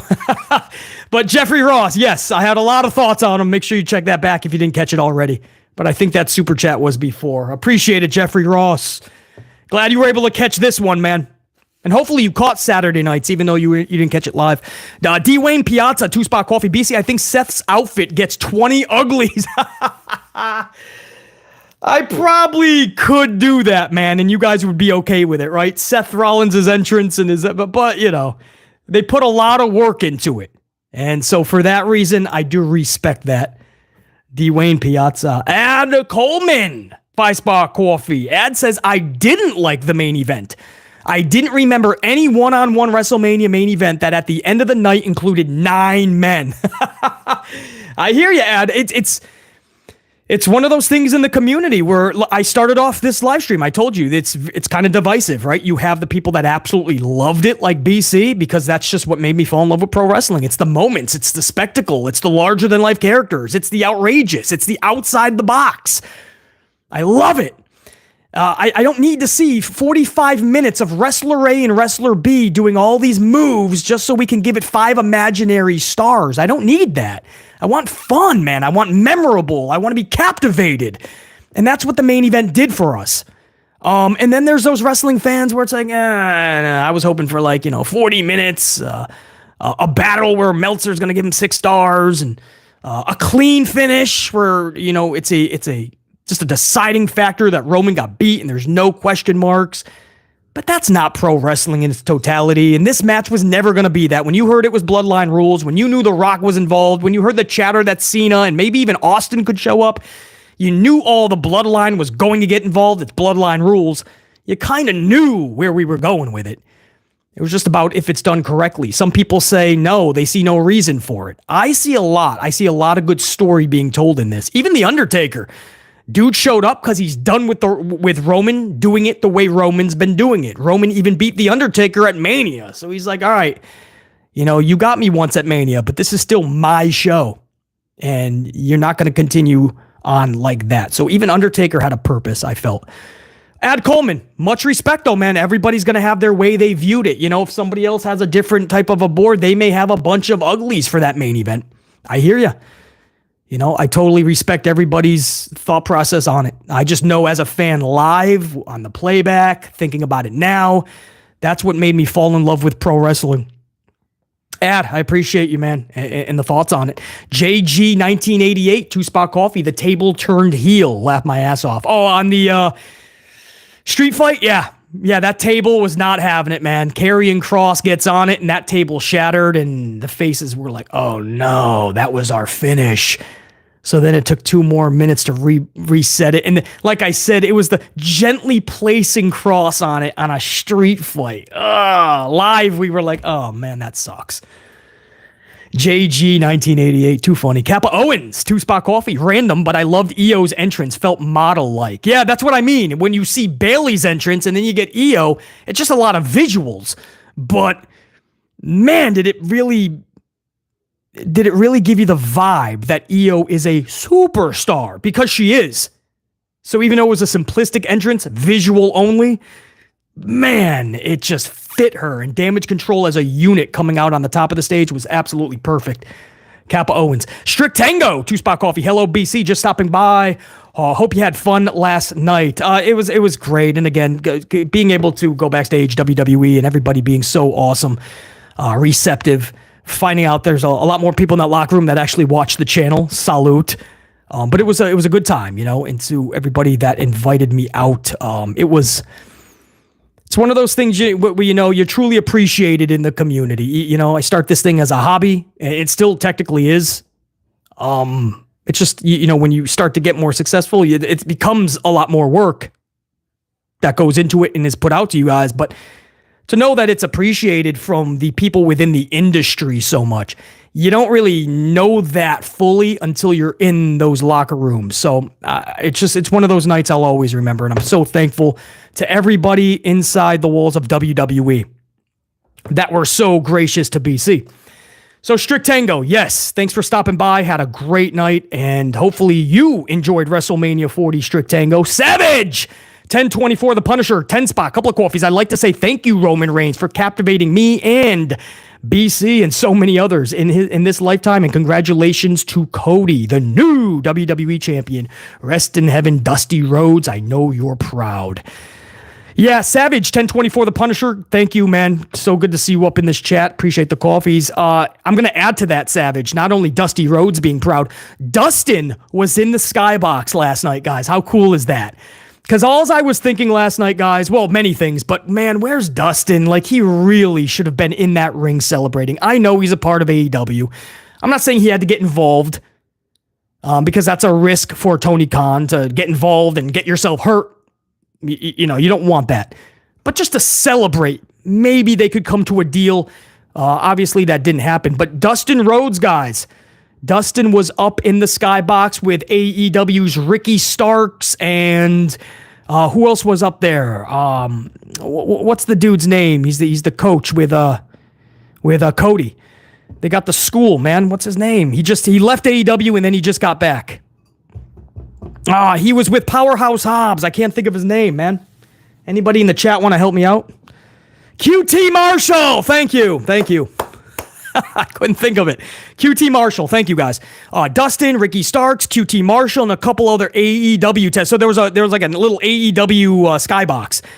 So Dustin Rhodes was there. He just couldn't be in that ring, unfortunately. But I'm so glad to see him in that skybox. That's where he belongs. Savage 1024, The Punisher. Absolutely big props to Roman Reigns, 13-16.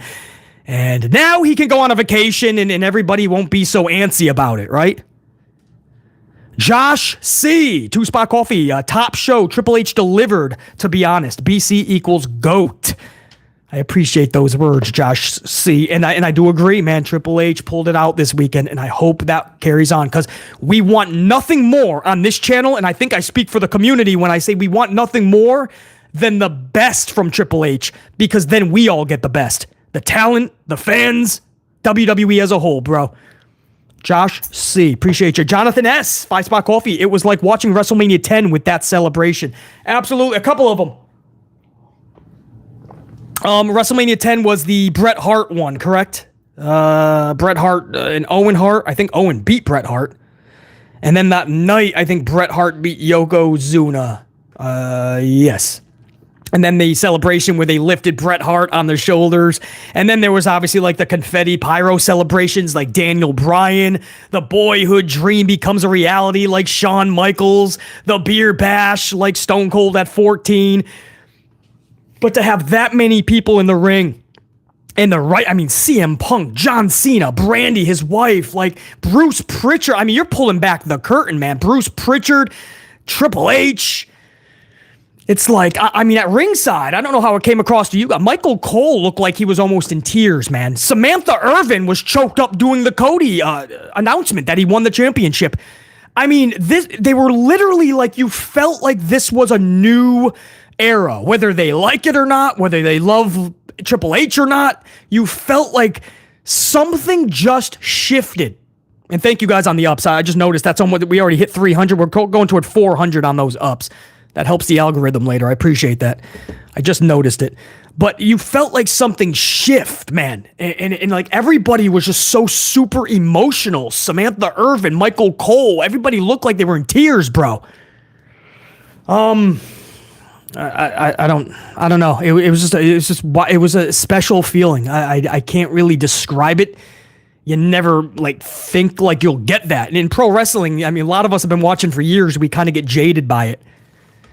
Last night was way different than that. So anyway, Jonathan S. Yeah, it brings back like WrestleMania 10 and a few other vibes. Jasmine C. 2-Spot Coffee. Shield music was first. Undertaker's next.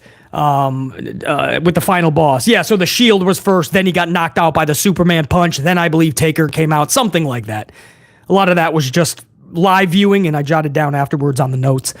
But yeah, whichever order, there was a lot of like surprises, man. The Shield music, The Undertaker, The Rock, John Cena, there was so much going on. Jimmy and Jay are going through a table up on the middle of the ramp. Solo's going through the commentary table. It was wild. Colin, 2-Spot. Now we need Raw after Mania to be fun again. Yeah, the last couple years, it has not felt like the Raw after Mania.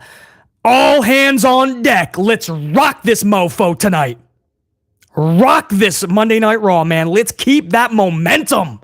I'm not even joking, man. Let's keep that momentum tonight. Colin, absolutely. Kappa Owens, 2-Spot Coffee. Felt like wrestling ended last night like a movie. Well, it's kind of fitting, right? End the story, right? Finish the story. Now there's t-shirts and everything made. The story continues, but we all know that's bullshit. The story ended. It's done now. No matter even if Roman won the match, the story's done. This is a whole new book, and they should not look at that as a bad thing. That's a good thing. It's okay to finish a book and open up a new one. Stop with the same story, or then it continues. Now, Cody has to take it to another level. Let's do that. That's the way to do it. Kappa Owens. Ray Hunt, a 20-spot mid-banger. Bunch of coffees chucked at the channel from Ray Hunt. I have to admit, I wasn't a fan of the finish the storyline, but the way it was done, the booking, the emotion of it, the subtle side stories being told, I can't help but get behind Cody winning the title. Yeah, Ray Hunt, perfectly said, because there's a lot of people, especially in my section, that weren't for Cody, but the whole time, bro, they were going for Roman. The whole time, they were in awe of what was transpiring, and I'm like, that's pro wrestling. You could claim you don't like it. After the fact, you can go, oh, that didn't faze me. But watching these people, they were into it, man, and that's what pro wrestling does for us. It captivates us like no other entertainment can. So, perfectly said, man. Even people not a fan of the story, you just want to see this story end. You don't even care at this point how it ends. Just end the fucking story. But that emotion, you don't get that. I still say it's different than 39. You'll never get that vibe at 39 back. We weren't asking you to recreate that. There's no way. That's lightning in a bottle. But this was a different vibe. This was like an emotion that took on a life of its own just because of the last year. And all this stuff, unfortunately, with Vince and all this other side crap and the audible that had to be called because of Cody and The Rock. It's like all these stars aligned where nobody could have pictured that everybody would be that emotional last night. And that's why I felt it was perfect to give them like 12 minutes TV time after the main event was over just to celebrate and show that emotion. Because what I saw when I walked in, and I couldn't watch the whole thing in the playback, but what I saw is you guys got a lot of that celebration that we saw live. You saw the Bruce Pritchard. You saw Triple H. There was a moment I thought a lot of that was off air. That was on. So, Ray Hunt, salute, dude. Absolutely. Dwayne Piazza, 2-Spot Coffee. Would you ever have any Any one of the wrestlers on my show. I don't think of it like a show. I'm just a podcast. I review the shows. I distribute some news, and I just talk pro wrestling. I don't do the whole working well with others thing, and it's more of a hobby, so I'm not good with the scheduling of time. You guys know that. I don't schedule live streams hours or days in advance, I should say. It's just whenever I have the time, I give you guys content. So I would be horrible at trying to schedule guests like the wrestlers and stuff like that. I just wouldn't be that person. And I'm not going to schedule a time and not show up. I don't want to pull any rock at the WWE world. No, Dwayne. Absolutely not. Thank you, though, bro. And then there was Spicy Mama Caleb, 2-spot. That moment for Cody, I definitely felt it. There were so many tears, but it was so emotional. Spicy Mama live. There was grown-ups crying in the crowd, man.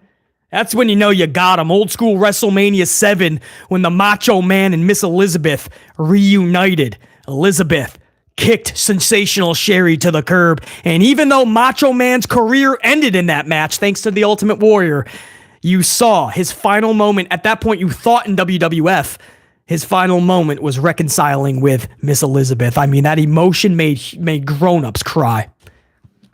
Spicy Mama. Big Nang! 2-spot coffee. I'm not a Cody hater. I'm a Cody Fickle fans hater. The flip-flopping? The booking's been flip-flopping, Big Nang. I mean, it's fitting, right? If the booking's going to be flip-flopping, you can expect the fans to do such, and then it's going to flip-flop each other. The fans will then do it, and then the booking will resemble that. One hand washes the other. John Cena, 10-spot, couple of coffees. I left a super thanks, but I got to show my friends at least some of night one, and they left captivated by the women. But I am actually looking forward to everything if they capitalize on this momentum. John Cena, it's all about tonight. It was a flawless WrestleMania according to the board. Not the board of directors, the Amplified board. But if they don't carry that tonight, then what was it all for? We have to wait another year just for WrestleMania to give us that feeling back? You have it all in the palm of your hands. Now tonight you capitalize. John Cena. Appreciate the channel membership at the start of this chat, by the way, man. Start of the stream. And I appreciate the coffees. It's always good to see you. John Cena's been with the channel for a while, by the way. Just brand new to the channel membership. Plus Ultra Adria, 10-spot, couple of coffees. Last year, I came here and expressed my disgust with the outcome of Cody versus Roman.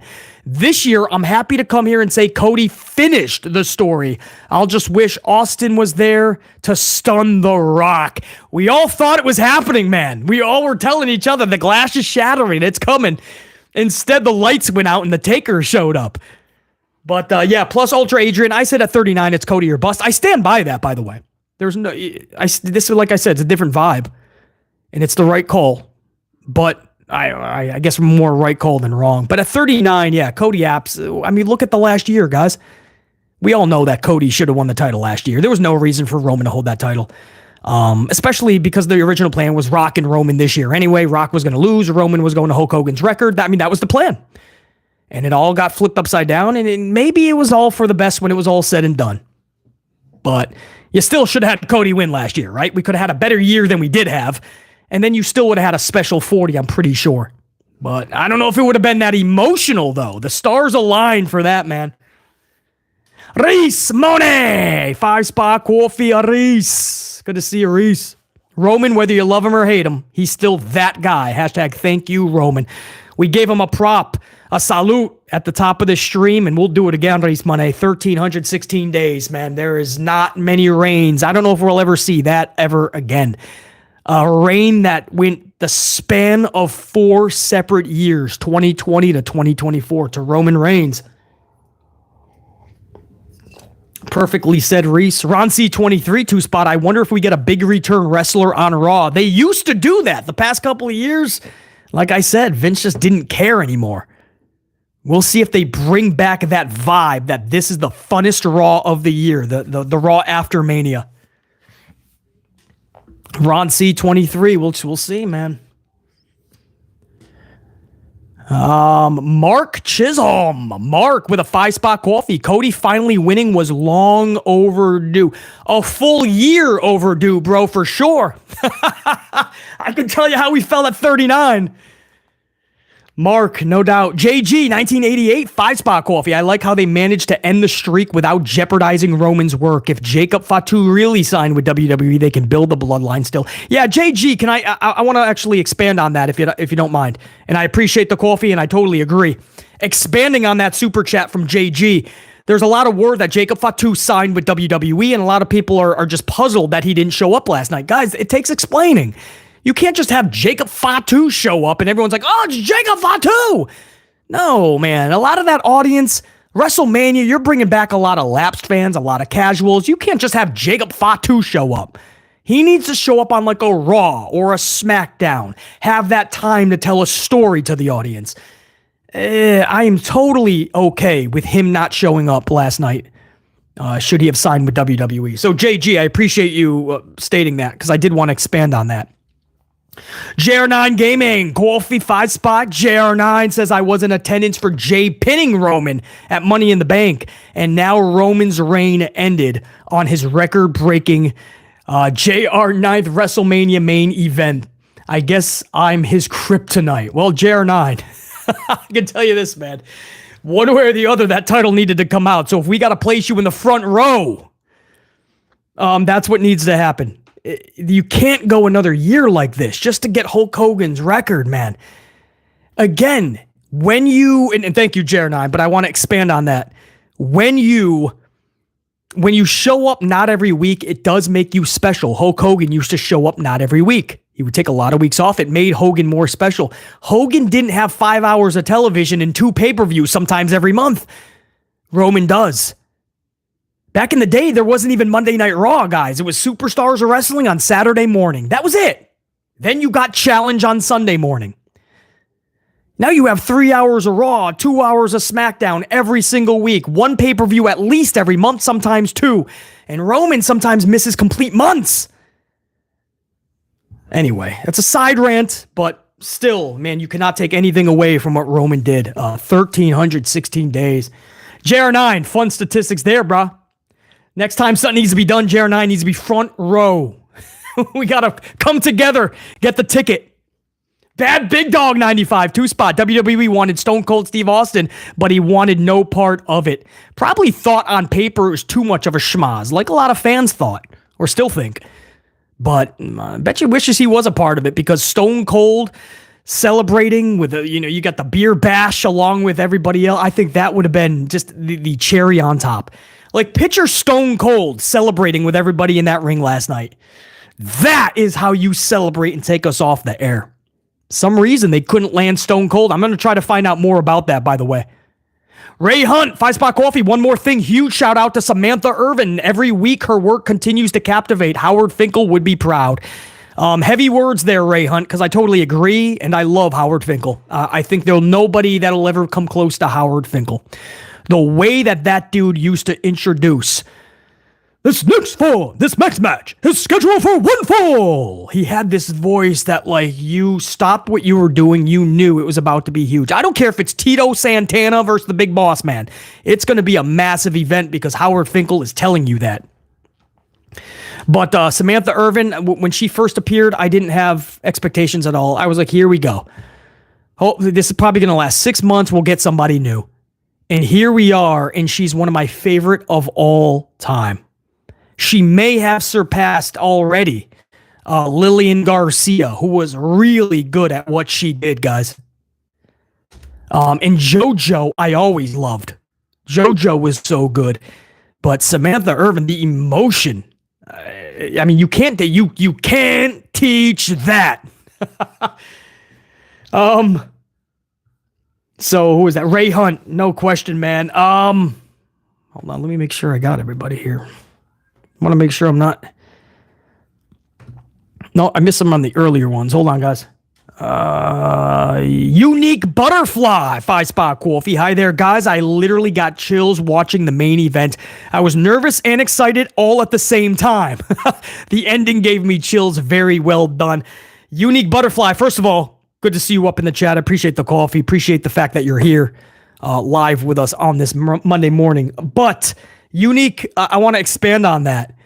I think that's one of the things that made this so special is you truly didn't know what way they were going, right? The plan all along was for Roman to walk out with the title. Again, I'll say it again. It was Rock and Roman. And Rock's going to make movies, and Roman was going to keep the title.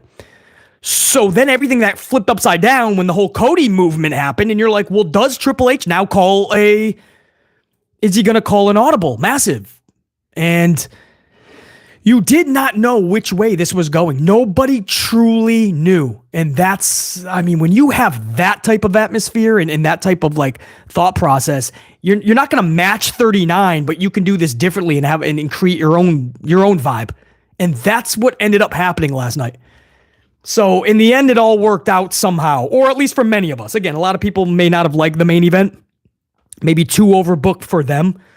But I absolutely loved it. The fact that we didn't know who was winning this thing right to the very end, we had no idea. I'll use your words. It was nerve-wracking and exciting all at the same time. And on top of that, the questions for the future, right? Does this set up Rock and Roman now? Is Rock pissed that Roman failed the bloodline? He pinned Cody Rhodes on Saturday night. Roman couldn't get the job done. Does this set up Roman versus Rock? Or are they going to continue on the track of Rock versus Cody? They could do that at a SummerSlam if Rock has time through the movies, or they could make it for next year if Rock wants another match. But I doubt very much Rock is done right now. But it makes you think, like it sets up so many possibilities going forward. Chat. I mean, I know we've been done with well, we still have hundreds in the chat, man, just going over super chat. So there's definitely enough people in here. Would you rather Rock versus Roman going forward or Rock versus Cody? If anybody has a moment to, in the chat. Rock versus Cody. Rock Roman, Rock Roman, Rock Cody. Rock Roman, Rock Roman, Rock Roman. Both. A lot of you guys are saying both. Fuck it. Well, hold on now. Rock's got a lot of movies coming up, guys. I don't know if he's going to do both feuds. And it's got to be one or the other. If it's Roman, then it's heel versus heel. One of them's got to be face. If it's Cody, Rock can continue to be the heel. Unless Roman goes face, is it time for that? He's been so good as a heel. Brings up an interesting Austin theory, doesn't it? It's an interesting question, man. 400 on the ups. You guys rock, man. Let's take that to 500. Why not? On a Monday, too.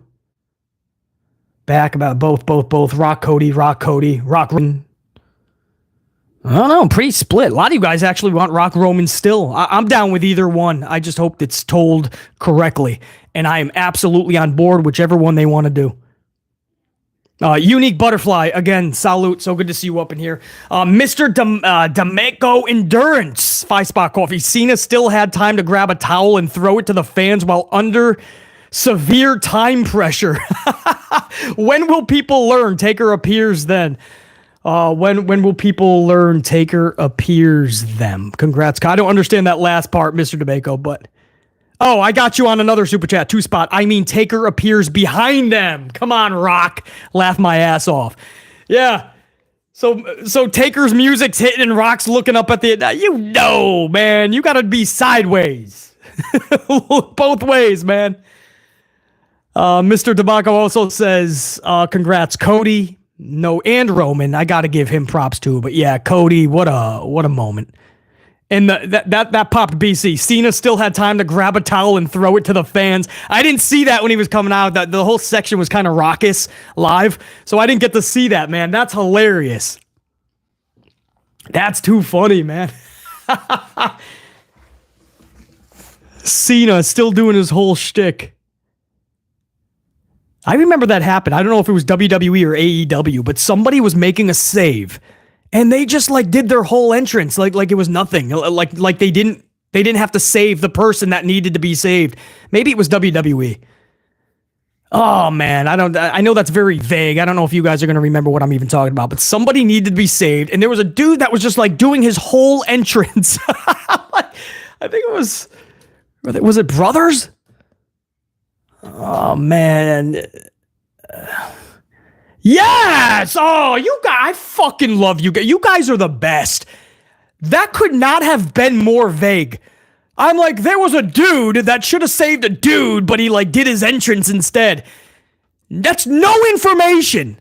I look to my screen and you guys are like, I got you, BC. Jeff Hardy. Jeff Hardy.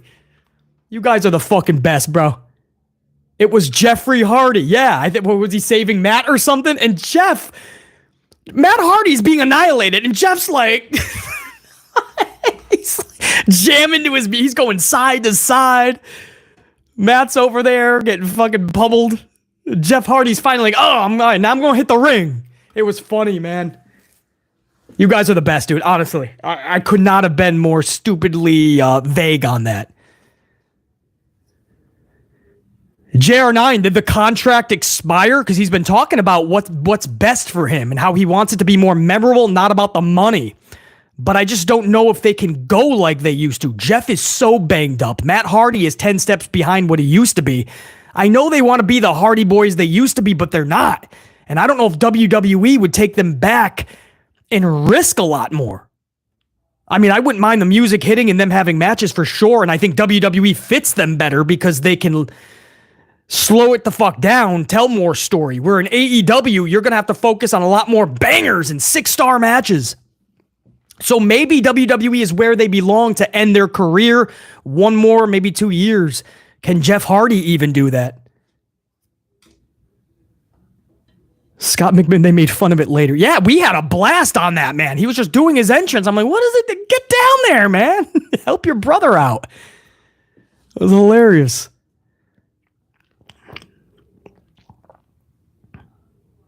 Yeah, and in Spicy Mama, I went over that super chat. That moment for Cody, I definitely felt it. Yeah, we all did.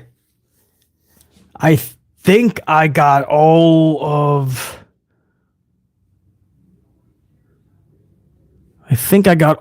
the super chats, guys. Man, if I missed any, I'll obviously get the full list, and I will make sure that I give the proper shout out in the next upload. There was some actually that came in while I was going over those. John Cena, 2-Spot Coffee. Draft is back. Please just honor it. Have a plan, please. Yes, John Cena, that's the one gripe I have. They're doing a draft within the next month, Paul Levesque McMahon has stated. We just hope it's done correctly because now Cody has that title. He's SmackDown right now, right? Cody is SmackDown. CM Punk is injured. And I guess their top guy is Damien Priest. So, you know, with Cody flipping brands, you just got to really do this properly. Does LA now go to Raw? Do they really give him a rocket this time? You know, was WrestleMania the start of it with the win over AJ Styles? What are you doing with Mr. Yeet Jey Uso? Who's going where? You have to honor this brand split during the draft. Because now there really is no brand split. People go anywhere at any time with no explanation. That shit's got to stop. So John Cena, absolutely agree. Jack Brewer, 2-Spot Coffee. The Matt Hardy look was hilarious. Oh, the Matt Hardy look was, yeah, Matt Hardy's like, what are you doing, bro? It's a save. Get down here. Hardy is just fucking jamming out to his music. His brother's getting walloped. Oh, man. Generico fails. 5-Spot Coffee. BC, you were a big supporter of the story ending last year. Do you feel the build-up to last night was better than year? You mean better than last year? Or rubber chicken this time? No rubber chicken this time. Do you feel the build-up last night was better than... The build-up was horrendous. You know that. We all know that. It was... Nobody knows how the build-up... Like, it was all so wrong that... Fans were literally so pissed off, they started a movement for Cody Rhodes, right? And Brian Gerwitz said that they met with Triple H on January 1st to finalize the deal with Rock versus Roman at Mania. That was January 1st, weeks before Rumble, and then Triple H still had Cody Rhodes win the Rumble, knowing that he wasn't going to be taking on Roman. Like, why would you do it? So I don't understand the build. Thankfully, the stars aligned and emotion took over. And that's something you can never predict. So you'll never get the same feeling of 39. Cody had to win. It was Cody or bust. I still claim that, no question. Because we had to suffer through a year of 70 Judgment Day versus Cody matches for no reason. An entire summer of Brock Lesnar matches that never had a reason. It was just done weird. And most of the year, Roman was sitting home anyway. So thankfully, you know, enough things happened. When it was all said and done, Mania was pulled off correctly, and there was raw emotion added to it. They made it fun creatively during the match itself. The moment will stand the test of time. So when it's all said and done, Generico fails. It's a long-winded answer. It's the weirdest build I've ever come across in the 3 decades plus I've been watching pro wrestling. I've never seen a build like this with so many potholes and botches, and yet somehow it works out. That's the best answer I got for you. It was the strangest year in pro wrestling history. Dante Jaron 23, 5-spot coffee. I'm confused. People complained Rumble didn't have surprises, but then complain about this main event. Seems like some people are never satisfied. Dante Jaron 23. I knew a lot of people were not going to like. There's a term called overbooked, right? Some people like to overbook. Newsflash. There's a lot of you guys that say, BC, you should be a writer of WWE or for a company. I'm telling you right now, guys, I would overbook shit. No question. Not everything, and it would have to have purpose. But I'm going to make things fun. You're going to have your jaws dropped. You're going to be in awe. You're going to remember this shit. You're going to talk about it. You're going to love it. Or claim you don't like it, but your jaw's still going to be dropped. You're going to be in awe of it. That's what overbooking does. They can claim they didn't like it. I was looking around last night in that stadium. Everybody was having a blast. It was so special. It brings them back, whether they like to admit it or not, what made them fall in love with pro wrestling. But there's a part of fans today that they claim that they just want to see the half an hour banger matches, right? And they want to see a decisive winner and loser the right way, like it's a real competition, like a real sport. And that's fine. That's in the eye of the beholder. I'm not going to drag them for it. They probably didn't like that last night. I knew there was going to be a portion that just don't like it. And then I knew there was going to be a lot of people like BC where it reminded them why they fell in love with pro wrestling from the beginning. Because what I saw in that main event, if I was a kid, I'm hooked. If I was like kind of wishy-washy, you know, maybe my older brothers watched, right? And I was just kind of watching, but I saw that last night, hooked.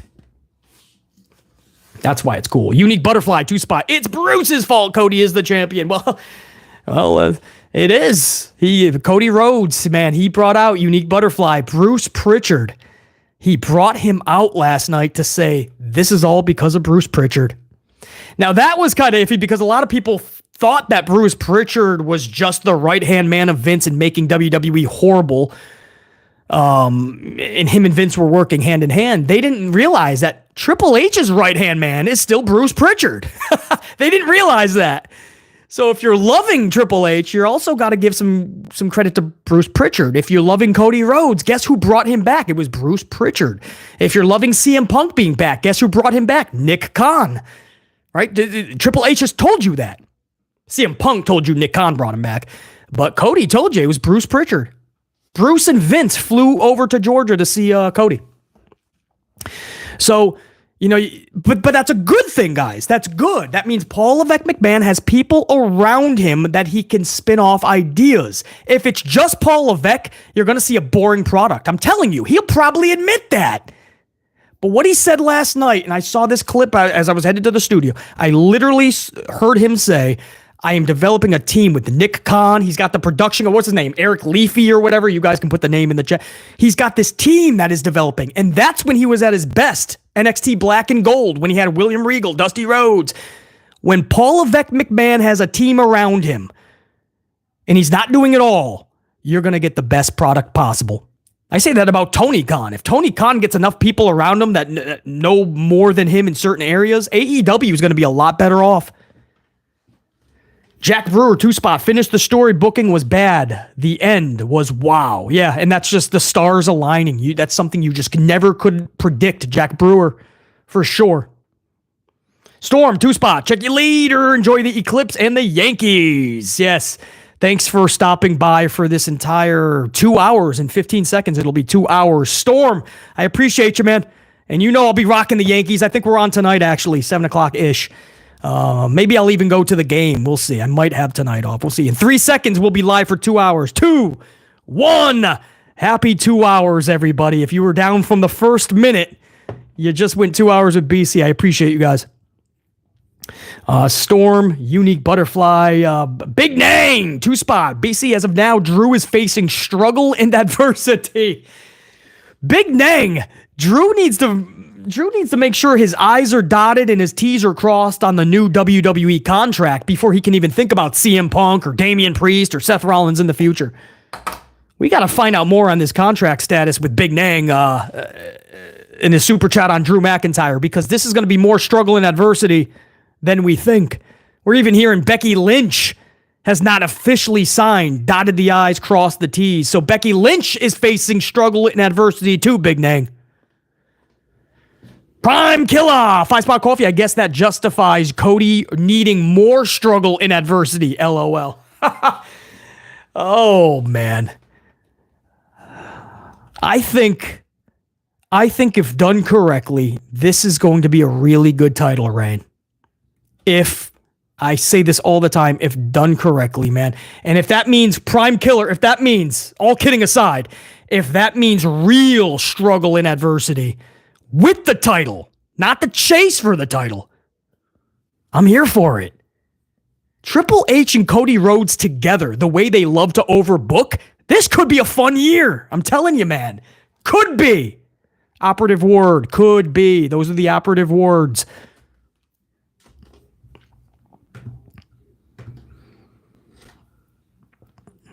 Make sure I got everybody, man. Ali! 2-spot coffee. Night 2 of WrestleMania was amazing. Flawless 8-0 record, man. Ali, he ain't going to have me arguing on that, man. No question. That was, what a wild night just to see the double change. The 2 different champions in one match, man. Drew McIntyre wins the world title, then Damien gets it. Bayley later in the night defeats one of the best female wrestlers on the planet, Io, to become champion. And Cody Rhodes ends a 1,316-day reign. You can't make that up, man. That is absolutely wild.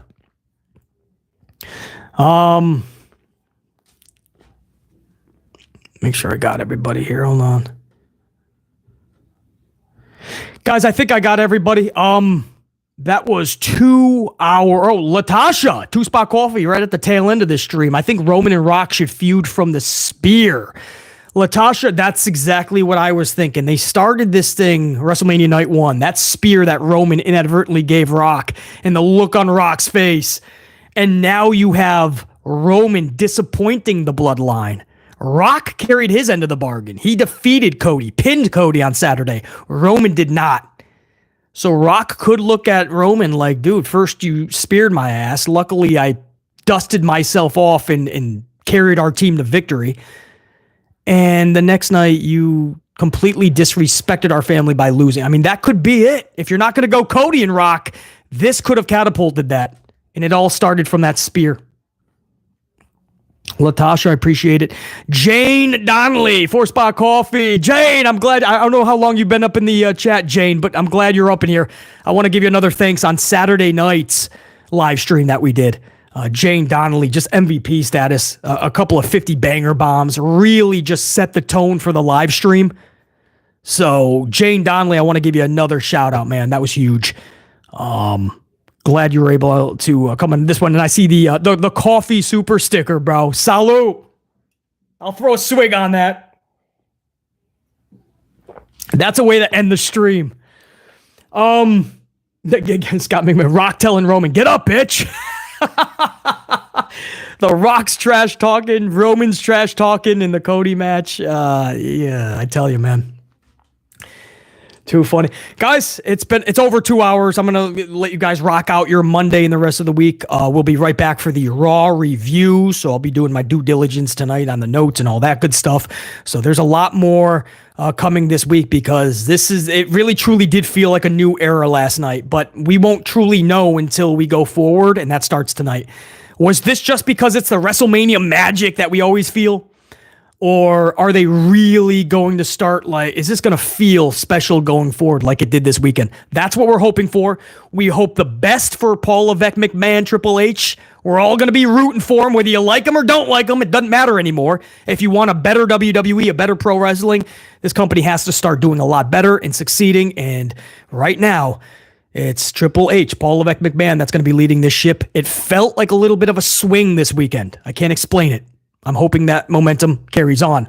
We'll be covering it all starting tonight, Monday Night Raw, so stay locked on the channel. For all the super chats, man, all the coffees that you guys threw at the channel this weekend, I cannot thank you enough. It's never needed. It's appreciated to see all of you guys, whether you were just on Saturday night or this morning or maybe both. And to the thousands that were not able to catch one or maybe both, but you caught it after the fact. To the thousands that'll watch this within the next 24 hours, you were not able to catch it live. Salute to you guys too, man. I really thank you guys big time for making this special. To the new subscribers that jumped on, I appreciate you. And hopefully you guys are ready to take a fun ride on this channel, because that's what we do. It's just a fun ride, man. That's all my veteran subscribers will tell you. And to all my gold team, all the gold in the chat, my channel members, my board of directors, guys, what a weekend, man. I appreciate you guys. Top tier status for sure. Until next time, there will be that next time. Top guy. Oh, hold on. Rodrigo Perez. Rodrigo 2-spot. Where'd the Undertaker take The Rock? I don't know. Where did I saw The Rock at the end. He was looking at Roman disappointed. But after he chokeslammed him, The Rock was gone for the rest of the thing. You're right. We didn't see live, man, or at least where I was seated. We didn't see but that's what they do all the time. It doesn't matter if you're live or watching on TV. Once you lose a match or you get you're supposed to be taken out for 5 minutes, they will literally roll out of the ring and they'll hide in the corner, guys. So if you're in anything outside the first first row, you can't see them. They literally hug themselves against the barricades. So we didn't see The Rock. I could tell you he didn't go underneath the ring. I could see the whole ring, so nobody was underneath the ring. He got chokeslammed, and then he must have just hugged up. I don't know, but we'll try to find other live footage. But I don't know, man. Taker, if anybody was under the ring, it would just be Taker, and that was when the lights went completely black. That I didn't see. I don't know. I didn't see The Rock. Come to think, there was so much going on though, man. I gotta probably watch that back live footage, 100 different viewpoints. That's funny, man. I didn't even think of that. Ali with a 2-spot, and also I'm ready for today's Raw after Mania. We all are, dude. This is the best Raw of the year, or at least the most fun. For the past couple years, it hasn't been. And what we're looking for that, man. We're looking for that vibe. Is this truly the new era? Are we going to carry that momentum? Tonight is going to tell everything, Ali. That's why I say tonight's Raw is one of the biggest in years, and I'm not overstating that. I'm not being overdramatic on it. It is one of the biggest Raws of the fucking year, man. Make sure I got everybody. Yes. All right, guys. Salute, man. I took up over 2 hours as it is, so I won't do a roll call, but thank you guys, man. This has been an awesome weekend. Thank goodness WWE delivered. It makes it much more enjoyable. You guys were amplified the whole weekend, which makes it even better. You make it a lot easier for BC. So here's a big swig to end this weekend. Thank you guys. Much love and respect. We will do it again tomorrow.